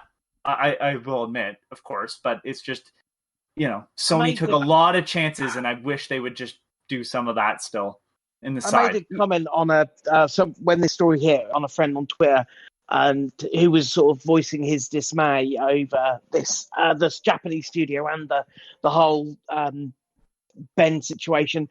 Sony forgot where they came from. If you ask me, the PS2 was built on AA games, middle of the road, 6 out of 10ers. That's what the PS2 was built on, and it seems to be lost now, or seems to be we seem to be losing it.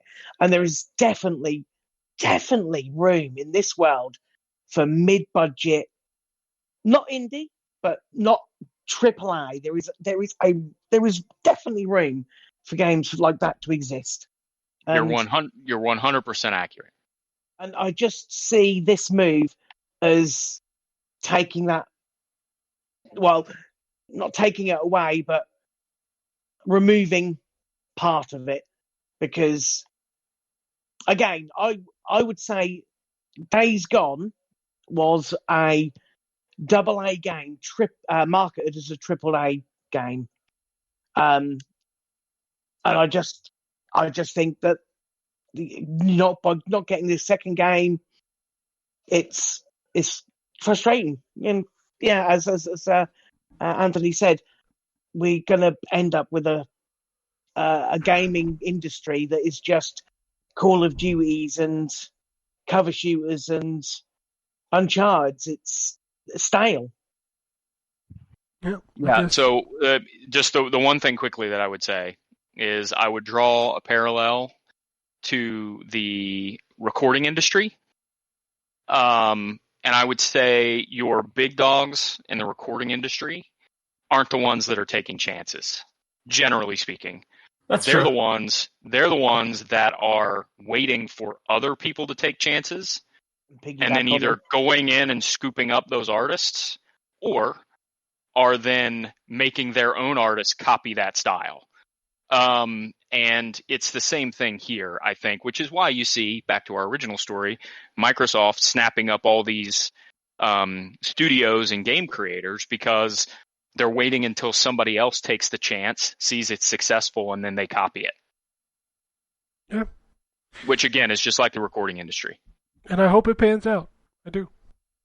I want games to be fun.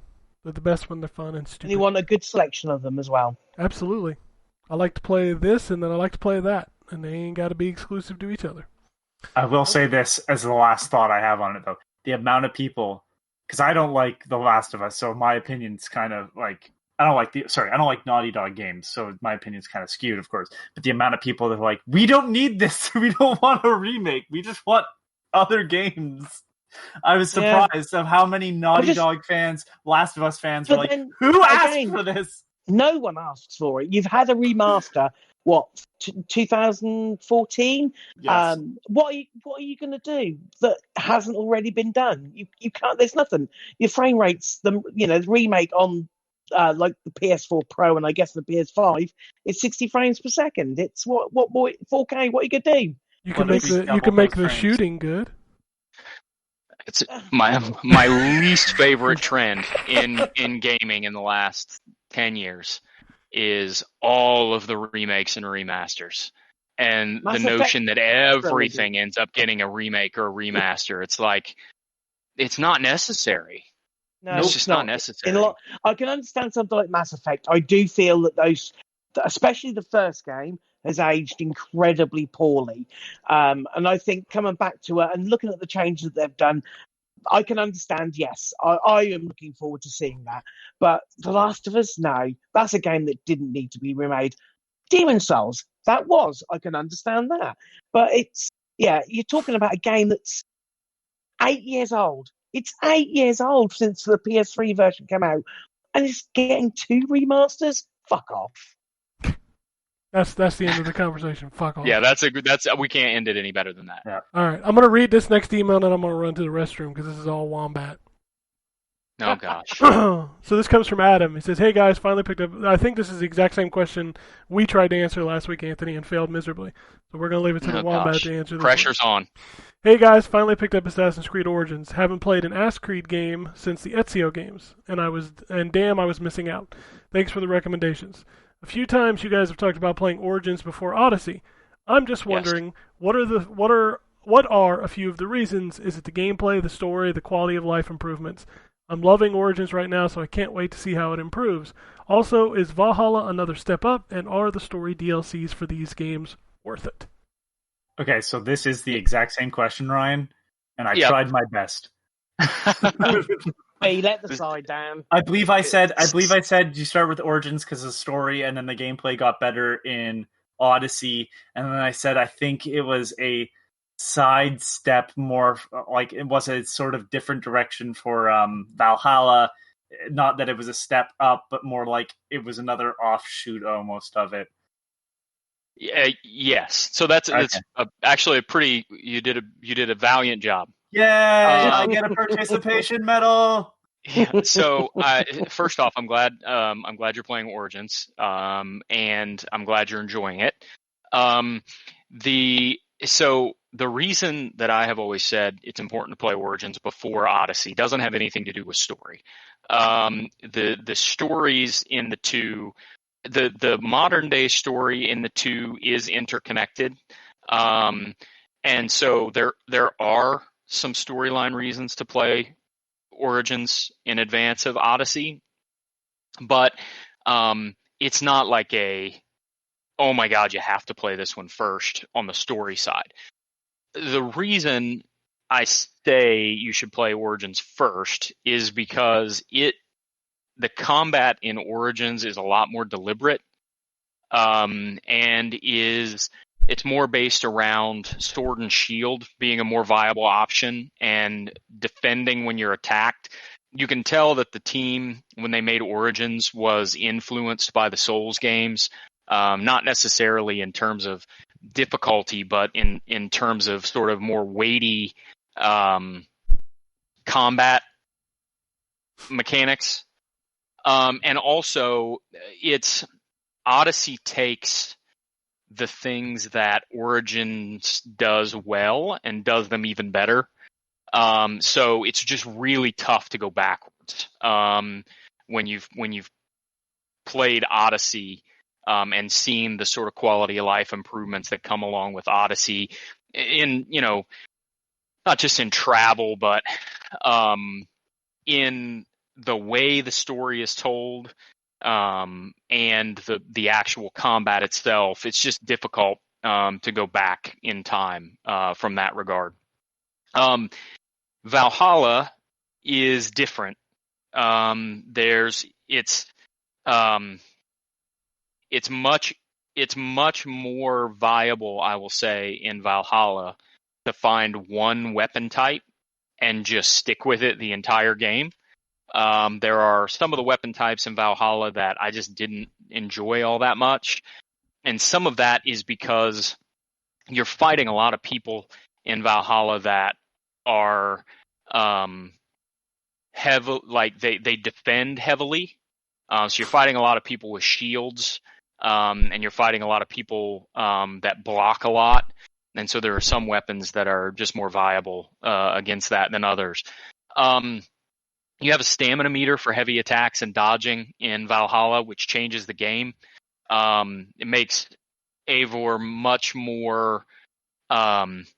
much less nimble, I will say, than either Cassandra or Alexios from Odyssey, because you got to worry about managing your stamina as you're fighting. So it's kind of like a mix. It feels a little bit like a mix between the two to me, and it's been quite a while since I played Origins, but it in my memory Valhalla feels like a little bit of a mix between the two. On the story side, I will say that, as I think I've said before, it's worth playing all three for different reasons. Odyssey is the one that really moves the modern day story forward a lot, comparatively speaking, and the way Valhalla's sort of finishes off the trilogy in the modern day is really, really interesting. But Origins tells the best story in terms of the actual connection to the assassins from the games that you're familiar with. And I think the best personal story for the protagonist as well. So it's definitely worth playing at least the story on all three. It's also better to play Origins first because it's so much shorter than the other two. Origins is probably 35 to 40 hours, depending on how much side stuff you do.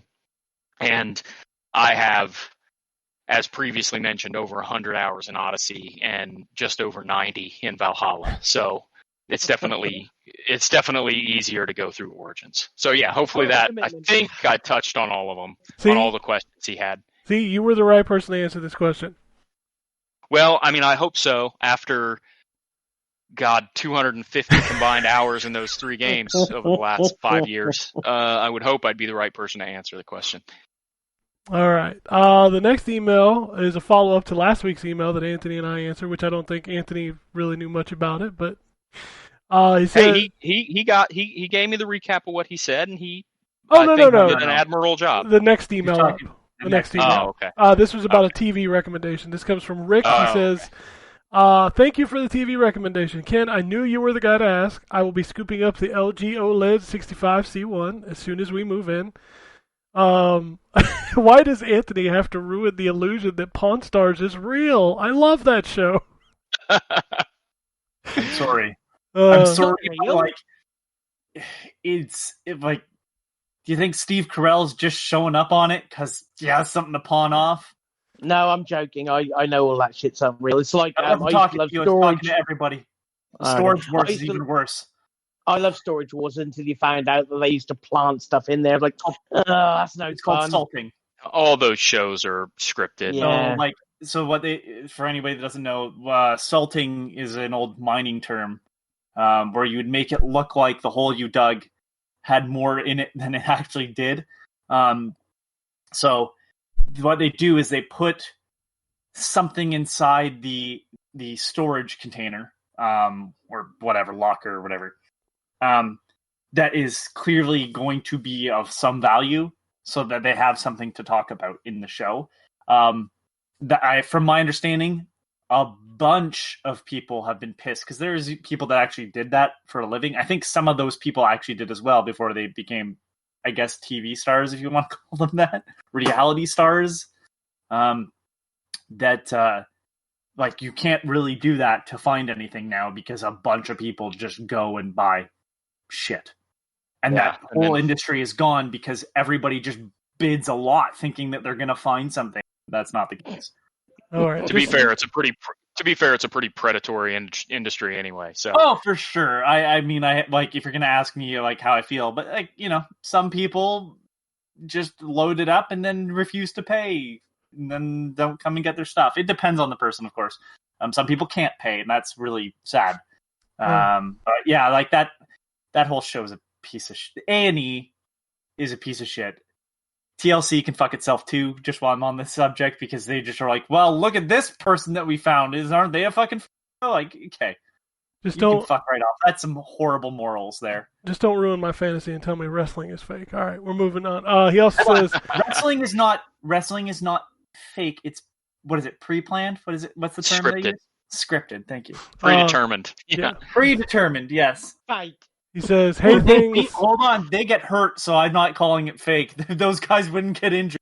Fake. He follows up. He says, "Hey, things are worth what people will pay for them, but I agree.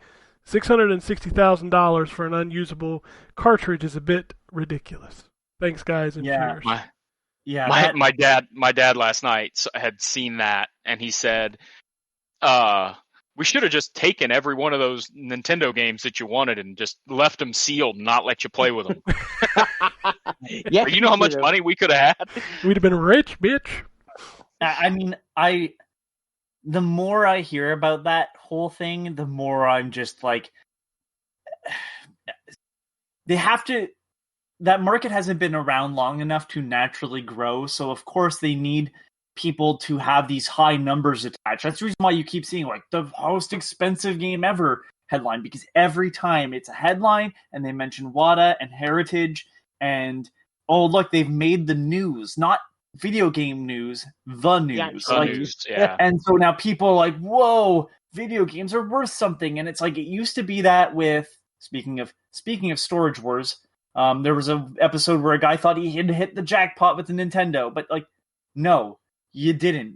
And he was told to give the show some credit. The guy that was at the video game store, yeah, this is like $100 for all this stuff, I guess, maybe. Like, it always makes people think what they have is going to be more expensive. And like, there are, again, like I said last week, there are games that are going to be expensive. I think it's 200 Canadian for a copy of Silent Hill on PS1 right now. But that's what people are willing to pay for a physical copy. Naturally, through the, like, just people buying it over time. It's gone up in price because the demand, they stopped circulating.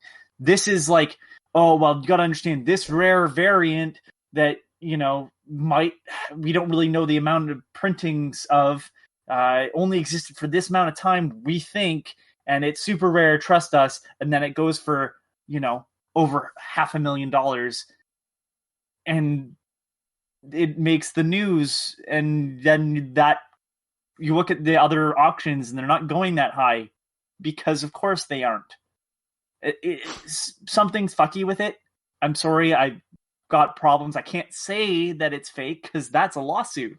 But I can say that there's something messed up with the numbers when the drastic difference between, say, something like Mario Brothers, the potentially rare version that's still sealed, is going for that much, and then you look at other sealed NES games that are actually more rare, and they're not. Like something like Mike Tyson's Punch-Out, which was on Pawn Stars. Look at that. And then it was up on sale at Heritage Auctions. Yeah. Well, so the only two comments I'll make on that are some of my favorite gaming memories are of finding stuff that I knew was cheaper than it should be at like a garage sale or a flea market, or in one awesome case, when I was working at FYE and we had just decided we were going to start taking video games and trade in, and they had no idea what anything was worth. Right. We took in a copy of Marvel vs. Capcom 2 on the Xbox. And gave the guy $7 for it,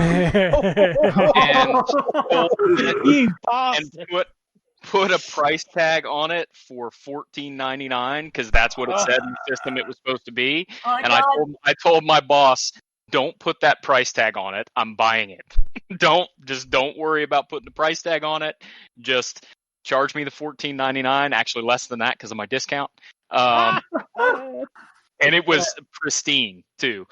But I used to love just going around to flea markets and stuff and finding stuff that, like Super Metroid, where I had seen it in stores for like $40, and then you find somebody's selling it at a garage sale for $5. That's like a thrilling moment. You know what I mean? I totally understand that, but I don't see the value in a sealed game in a brick of plastic that I can't play for $600,000. Like, I'm looking at some of my games right now, price just because of the pandemic, I guess. Like, I have a sealed copy, and I mean to play it. It's just I haven't gotten there yet, of Dragon Quest V on the DS, and that game sealed right now is like over $200. I paid $50 Canadian. Yeah. Like, But I'm saying all this with a sealed copy that I just bought of that Mario collection that just came out on Switch and got immediately discontinued. That I bought because it was $10 off at Best Buy, and I thought, hey, you know what? If it's going to be on sale, maybe I'll buy it and hold on to it. And if I want to play it eventually, maybe I will. If not, maybe I'll be able to sell it for more than I bought it for. I don't think so. Only because I know the amount that are in circulation. But I'm going to tell you that game collection is really good. Yeah, I've got all 3 of them already. So yeah, but Super Mario 64, in that definition where you can see Mario's polygon count drop drastically as he gets further away from the camera. Yeah, I also already own the better version of Super Mario 64, which is the 3DS or the DS version. DS version. I agree with you. We're heathens. I want you to know that. That's okay. Disagrees. All right. I love Mario 64, and I loved it on the actual 64, but you just can't convince me that it's not better on the DS. I agree fully. All right. It's got the extra characters and the extra content. It's just better. All right. We ready for the email, Anthony? Yeah. Yeah, I thought that might have been the email, but yeah, nope. Okay. This is the email. It's from Curtis. Right. The email is titled WTF, man. Uh-oh. What's up, fellas? Money804 or Rubber Band Man on Twitter here. Long-time listener, yet it's been a while since I wrote in. Now, please let me finish this email. It says, last time I wrote in was before Anthony joined the show, I believe, which brings me to the point of this email. Anthony. Over the years, I've dealt with your meltdowns. I've dealt with you ruining the news. I've dealt with you cutting off other members and talking forever about nothing, to the point of falling asleep and almost crashing my car from boredom when you went off on some long, non-stop tangent about some weird DS game that no one on the planet cares about except you. All the torture you've inflicted upon my ears, I've taken like a man up until this point, but you finally crossed the line. What kind of monster has anything negative to say about It Takes Two? I mean, come on, man. The game is fantastic. The wife and I are having a blast. This might be my game of the year. I know people hate to hear it, but every game isn't for everybody, just like every movie isn't for everybody, or every song/music genre isn't for everyone. Just like Dark Souls shouldn't have an easy mode, It Takes Two shouldn't have a single-player mode. The creator has a vision and deserves it to be realized without being manipulated or tampered with for all to be included. This is a game made for two, hence the name, and it hits all the marks. The greatest couples game ever. A must-play, not for you and your homie. Rather, you and your significant other. More couples games are welcomed all day in my book. Okay, rant over. And also would like to state, through all the bullshit that Anthony takes me through, the dude has kind of grown on me. The show wouldn't be the same without you, buddy. Keep doing what you're doing. Glad you're part of the fam. I grew on you like a tumor. Hey, Anthony, how dare you ramble about DS games for a half hour that nobody cares about? That was Gambus Khan's job. Yeah. Oh, shit. I don't think I said it needed to be single player. I think my comment was, I wish there was a single player game made by the same studio. I understand. Like, you can't tell. Let's be honest. You can't tell this story in the same way with one person. It just wouldn't work. But I think all the mechanics of the game, for the most part, really doesn't need two people there. Hitting a lever, sure, that lever needs two people, but that it could just be a lever that one person pulls.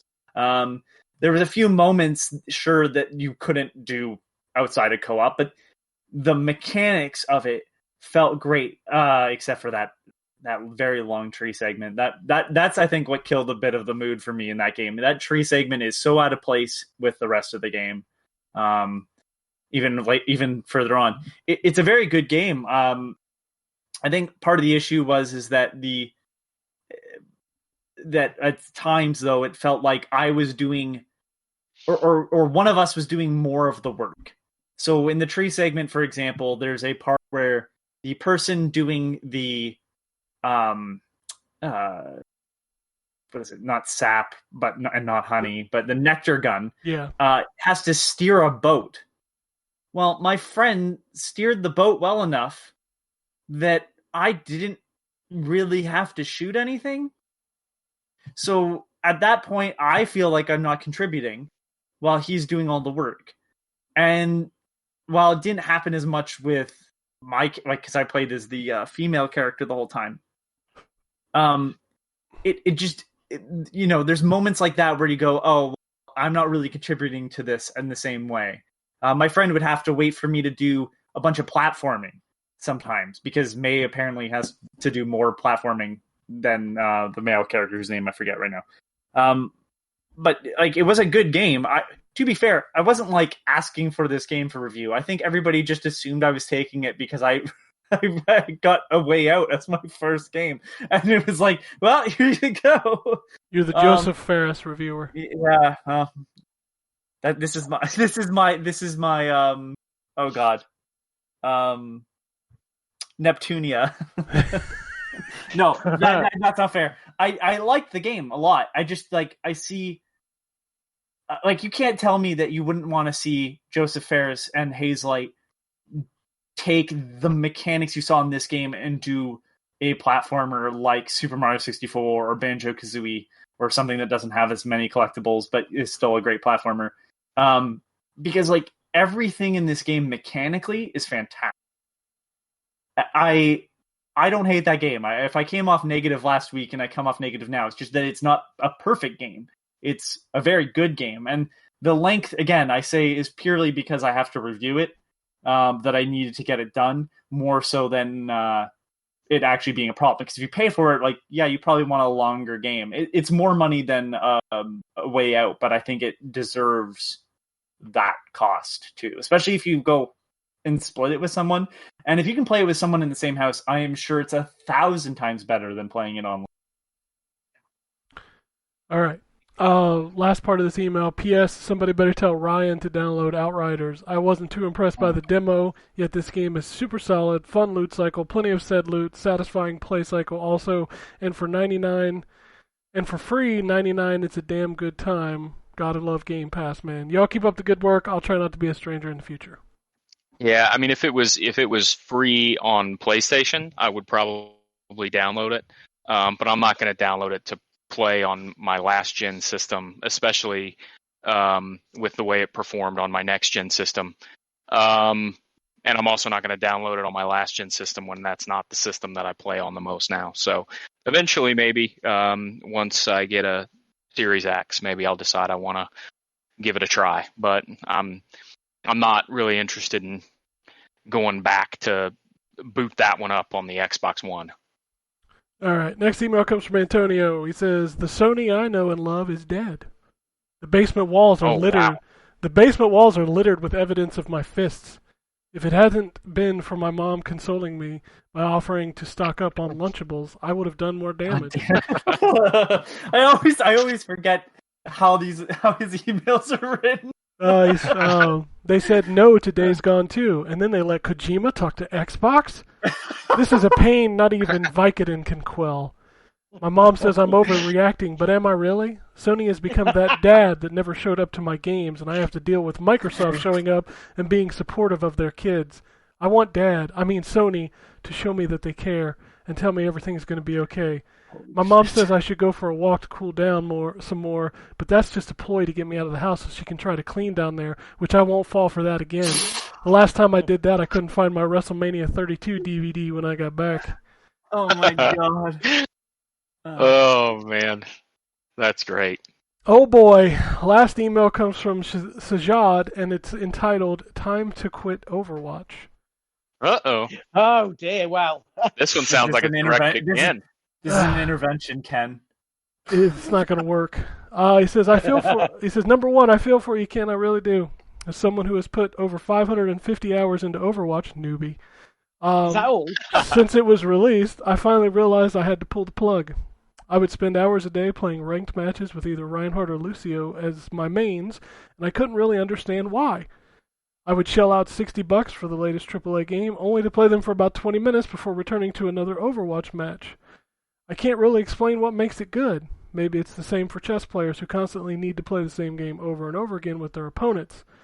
I've never really been addicted to any game like I had Overwatch before, and after 4 years or so I finally realized I needed to uninstall the game from my library and delete my Blizzard account to fully move on. Oh, he's still- actually gone and killed it. Yeah, I still get the urge to play every now and then, but after 3 weeks I have cleared over 4 games, including Metroid Prime 2 and Nier Automata, which had been on the back burner in my collection for a while. My advice to Ken, uninstall Overwatch, man. Your games library will thank you for it. You'll have spent your free time much better than constantly losing matches and match just to score that next win. Still need to tempt you with a scenario, though. If you were stranded on an island and given access to one of the two, which would you choose? A constant Xbox Live connection with only Overwatch installed so you can play as much as you want, but have access to no access to any other game again, or B, no Overwatch but one AAA game a month. Based on your answer, you'll know how much Overwatch has taken over your life, nerd. By the way, I'd go with the first one. Yeah, I know you would. I think you're the only person out of this group that would take the first one. Absolutely. Last part, I grew up playing classics like Metal Gear Solid and Super Mario 64 on big screen TVs and was awed by how amazing graphics look on these big screens. After talking to my mom the other day, I came to the realization that the family TV was a 32-inch tube television. I was shocked at how big it looked at the time, and there were games, and that the games were crisp in my memory, as I didn't feel as though the TV was inadequate to my gaming experiences in any way. My question to you guys is, do you remember what size TVs you played some of the best games on, and what size TV did you have before making the jump to HD? Wow. Well, I can answer that one. Yeah, go ahead, John. I was going to say my first TV. I mean, when I first moved out of a parents' house into my own, it was still CRTs were still a thing. So it was a square 4x3 28-inch, and I thought that was fine. So my first HD was 32, but I look at 32 now and think, how on earth did I watch that? How on earth did I play games on that? Yep. When I first moved out, mine was a 25-inch Sony Trinitron CRT, which was baller. Trinitron. Yeah, and then my first HD TV, I'm embarrassed to say this, but I rented it from Rent-A-Center because I was broke. But it was a 40-inch Sony, Nice. I think. I can't hear, by the way, the word Trinitron without thinking of the Key and Peele sketch with the guys that are going to kill the terrorists on the airplane. Does anybody know what I'm talking about yet? I haven't watched Key and Peele, but I hear man. Trinitron, and I think that was like a rejected Decepticon. With great power comes great responsibility. Is the only thing that goes through my head when you say Trinitron. But anyway, my gaming career started with the Atari on a probably 24-inch black and white television. That's that kind of had, baller for like- black and white. Huh? That's baller for black and white. Yeah, well, maybe it wasn't quite that big. I don't remember. I'm just kind of guessing because it was, You were a lot again, smaller. 35 years ago. but it was like one of the ones with the screws in the top where you have to put the little forks into the screws and screw them down. Yep. And then most of my like NES, Super NES, my parents had one of those like televisions that was like it was like a piece of furniture as well as a television. So it was like wood all around it. Yeah, baby. And you I had don't to know have how the big two that dials. was. In my head, it was huge, but it was probably like 28 or 32. I don't know. All I know is it was like like I said, it was just another piece of furniture in the room that happened to also have a screen on it that could play Super Nintendo. I remember those. It had it did not have AV inputs. It had the coaxial cable RF switch box. Daisy chained the shit out of those things. Oh yeah, for sure. Yeah, I remember those TVs with the two dials, switching to the UHF to play video games. The one that I played Atari on had the UHF dials. Yeah, my dad and a was spot where antenna had been previously, but the antenna were broken. Yep, I was lucky when I lived at home. Like the Trinitron was when I first moved out. I think I was like 16. But when I was at home with my parents, my dad was kind of like a technophile, so he was always buying the new shit. Like we had a VCR like the first year that came out. Which God, that makes me really old, doesn't it? That I was around when VCRs came out. Jesus. But he actually had like a nice like 32-inch. I want to say it was like a Sanyo back then. Those were big back then. Sanyo, wow. Sanyo. Yeah, he had one of those in the living room, and then they would always give me their old TV when they bought new ones. So I had a dial one at first in my bedroom when I was, like 8 or 9 years old. But then when I got older, I would get the Sanyo, and then I would get more stuff. But eventually, I did get fucking 4x3 50-inch in my room. Holy shit. That thing was huge. Yeah, I wasn't allowed to play video games on the big screen TV that we had because my dad was terrified that it was going to destroy the TV if you played a video game on it. Oh, God, I remember that fear. They're like, you're going to break my TV if you play the Mario on it. Yep. That's funny. Yep. God. Now you can big wooden TV or little wooden TV for me. No big fancy big screen rear projection. I can't remember. I can remember what my TV looked like, but I can size. When It's you the were a TV kid, I they were played. already probably 16:9, right? No, what? What the fuck is all? What crack are you smoking? I was born in '92. Yeah. Yeah, they weren't fucking flat. You were born in '92. Jesus Christ. Yeah, feel old. I feel old. I had access to one of the TVs you were talking about with the UHF dial and everything too. Well, that's just because somebody was running an antique shop out of your basement. That was the TV in the basement because the other television was upstairs. Holy shit, 1992. And that television I had up until I was a teenager. At one point, whenever I got my PS3, I was like, screw it, I'm going to try to play it on this. And I played it on that tube television. I played Infamous and when I can't fucking read the writing, and I went and bought a flat screen. I think it was hilarious when I got my PlayStation and I got it home. And I went to hook it up and I'm like, where the fuck do you plug this in? I played. My original PlayStation was daisy chained to the television through a VCR because that was the only way that I could hook it up.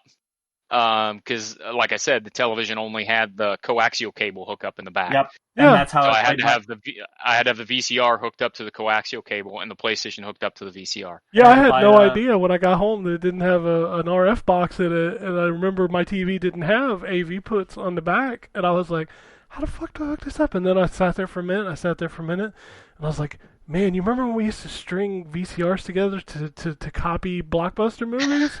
I bet you could plug the PlayStation into the back of the VCR, and that shit would work. I had to go out and get when I got my PS2. We had to go and get a coax adapter because I was playing on that same fucking TV I would try to play the PS3 on. I played my 360 on a tube TV at first as well. Oh my god, I bet that was awful. It was fine for a while because I was playing things like Darkness and stuff, which didn't require a bunch of reading. But like if you tried to play like something like Dead Rising on it, you would have fucking had a nightmare. But yeah, I didn't see a lot of like when I worked at Zellers, so meaning I was 16 when I started, they were still selling tube television. They were just moving into more flat screens and tubes. God, I remember when Best Buy used to still have the tube TV section. Yep. It was like off in the back behind the beaded doorway. It's like nobody goes there. That's the secret space. Holy shit, I'm old. I can't even think about that stuff anymore. It's so fucking old, man. 46 this month. 46. 46. You're going to be 50 soon. You're going to be an old I man. know. You're gonna be halfway to 100, John. Well, I'm not going to 100, so. That's positivity if I ever heard it. Well, All right. Poor You and the old prince. poor old Prince Philip, and he didn't even live long enough to get a card from his birthday card from his wife. Ah, All right, I got a couple tweets before we get out of here. I jokingly said, imagine being cucked by your own wife so hard that you never get to be king. Wow. I'm just going to read some tweets now. yeah, let's move on. Mookie wants to know, who's the fire starter? Twisting Firestarter. There you go. That's what I need. Speaking of which, by the way, there is a quest that references the lead singer of Prodigy in Assassin's Creed Valhalla. Oh, that's funny. Is it just him? Flint? Is it just that video on YouTube where it's just his noises he makes? No, it's a band playing, and I can't remember the context of the quest, but at one point he starts talking about lyrics to a song that he's writing, and it's the Firestarter lyrics. I'm the fire starter. Twisting fire starter. Fucking instigator. That fucking song, man. That song was something. I'm so disappointed I didn't get to see them while he was still around.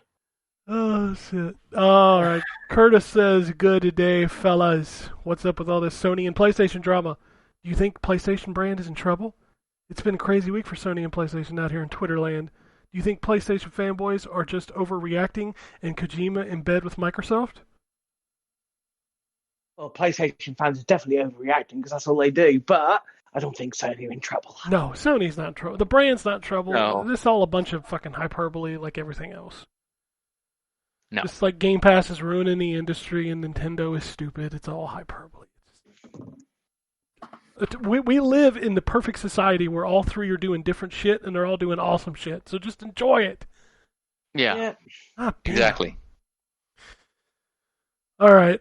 His second tweet says, been trying out PlayStation Now, and it's not a bad service. Why so many gamers complain that it is? Found some of the same games on PlayStation Now that are on Game Pass, so why toxic fanboys give PS Now crap? You answered your own question. Yes. Because they're toxic. And if I had to put a guess on to why Game Pass is so much more popular than PlayStation Now, it's launching games into the service. Yes. And it's not even just that. Like, why are they putting up God of War only to take it down? Yeah, the game sells for again, $10. You're gonna be like, really? No, It always that's weird. It always seems odd to me that PlayStation now, if they had that, that would be so much better a selling point if all our games were here. It's just to put your own games on for like 3 months, and that's just odd. That and I referenced it earlier in the show, but really 3 new games a month? 3? I've seen Game Pass drop 3 like out of the blue on a Tuesday. Yeah, they shit them out for breakfast, don't they? Yeah, it's like if you're not consistently, like if you're not doing a drop at least once a week, you're not competing with Game Pass because every week there's a new Game Pass game going in. Like it's It's like Netflix, man. You're constantly getting new things. Whether or not those are things you want to play, it's just variety. It's constantly being talked about. Like PlayStation Now makes one tweet a month that says, "Hey, here's the games coming this month," and there's usually 3. And you're like, the service is $100 a year, or what was it? It's $70 a year now, I think. And I get, They did reduce the price. I mean, we bitch when Nintendo only puts 5 games on the Super Nintendo service. We're sure as hell going to bitch when they only put 3 on PlayStation Now. And Nintendo Online a year is only $20 a month. Yeah. So Not $20 a month. sorry, $20 a year. Yeah. Yeah. So it's like, there's your answer right there. Like, Game Pass is constantly adding. Every new game from Microsoft goes in there day one. Now with the show, Outer Worlds, Outriders, like all of those games launching into Game Pass, that's huge. Look at all those indie games they announced. Like, what was it, like 30 to 40% of those indie games shown a couple weeks ago are launching into Game Pass? That's why people talk about Yeah, Game Pass. again, it is clear where Microsoft's intentions lie, and they're putting the best foot forward to get the word out there for Game Pass. It is, I mean, again, I would love to know the numbers on how much publishers get for putting games on there. That's going to be interesting, whether it's fair. Because it seems like, how can it be when you pay, whatever, how many dollars a month, and there are over 200 games to choose from? To me, it's like, well, how do they even make that fair to the developers and publishers? They must, otherwise I'm sure we'd know about it. But it's just increasingly good value. Week on week, as you say, it's every week they drop something. And yes, games do leave, but you can probably say there's 10 to 12 maybe games a month that get on the service, and maybe 2 or 3 that leave. So the library's constantly increasing. Yeah, I think the last count was about 376 games, which PlayStation Now has more, even if you only count the download games. But the problem is that it's just legacy stuff. Like, they're not adding new stuff, so it's not incrementally increasing. Eventually, Game Pass will pass PlayStation Now as far as downloadable games, and the PlayStation 3 streaming stuff, it's hit and miss. If you're not wired, it kind of sucks sometimes. Actually, a lot of times.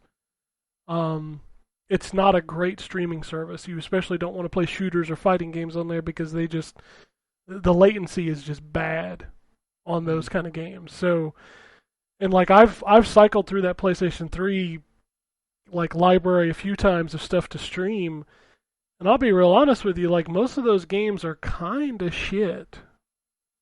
Like the stuff It's PlayStation 3, so. But like some of the stuff you'd expect to be there that you'd want to play is not there. Like, for example, I got a hankering to go back and check out PlayStation All-Stars a couple weeks ago.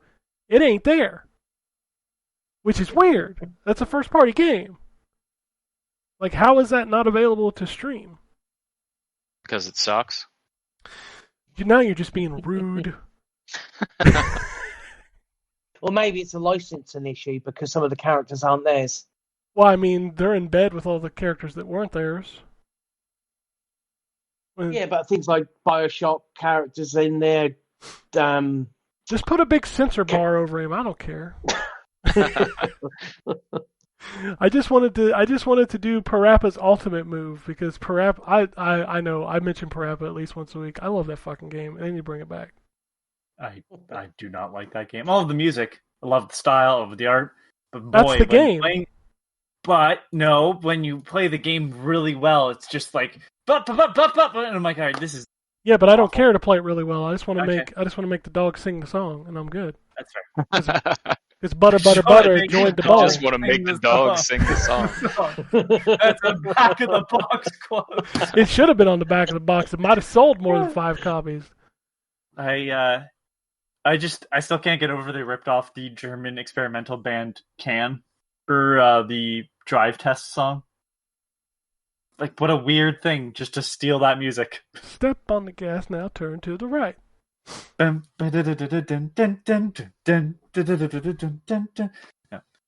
I love that game. Everybody look up the turtle has short legs from Can. It's the exact same thing. I am definitely not Googling the turtle has short legs. I feel like bad things will occur if I do that.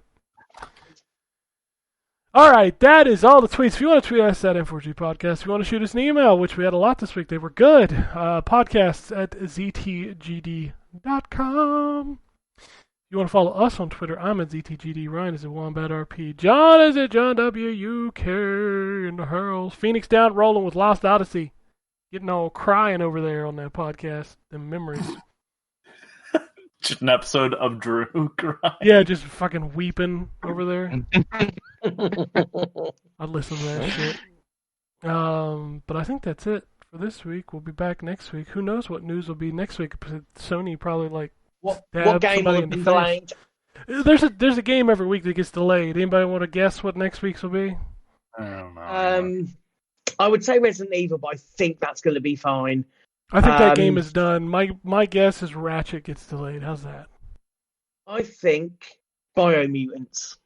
Oh man, that would make me sad. I've been wanting to play that game. Yeah, For I the have. last And 3 or 4 years. Yeah. that game has been so long in development. I've got a feeling that's not going to make it this year. They can't delay Resident Evil. I mean, people have already bought No, their that's how 9.5 foot body pillows. I mean, I tell you what, if I had room. John, really? I mean, he does play that stupid Hoonie Pop. honey. Hoonie Pop. Is it Hoonie Pop or is it Honey Pop? I don't know. Honey Pop. It's honey. I think it's Honey Pop. It's gross, is what it is, John. Fun. No, It's it's a a fun fun- game. It's a fun match-3 game. I'm sure there are other match 3 games. And he only gets Playboys for the articles. Come on, Cat. Yeah, exactly. I do like a good read. In the words of Dave Well, I'm having a Chappelle, wank. in the words of Dave Chappelle, John, you filthy motherfucker. Anyway, that's the show this week. Unless anybody has anything else, we're gonna get out of here. First purchase. Alrighty. And it goes something like this. Epic fail.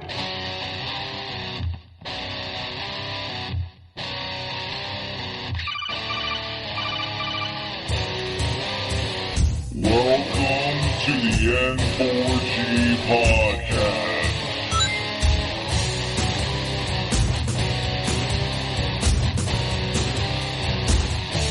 $0.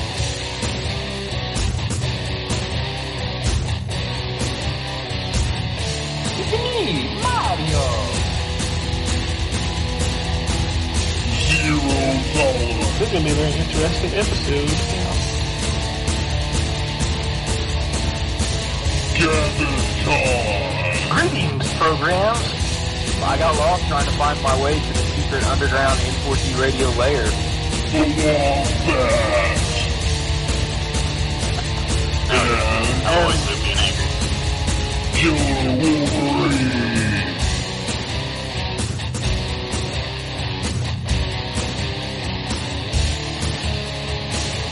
Play games, not consoles.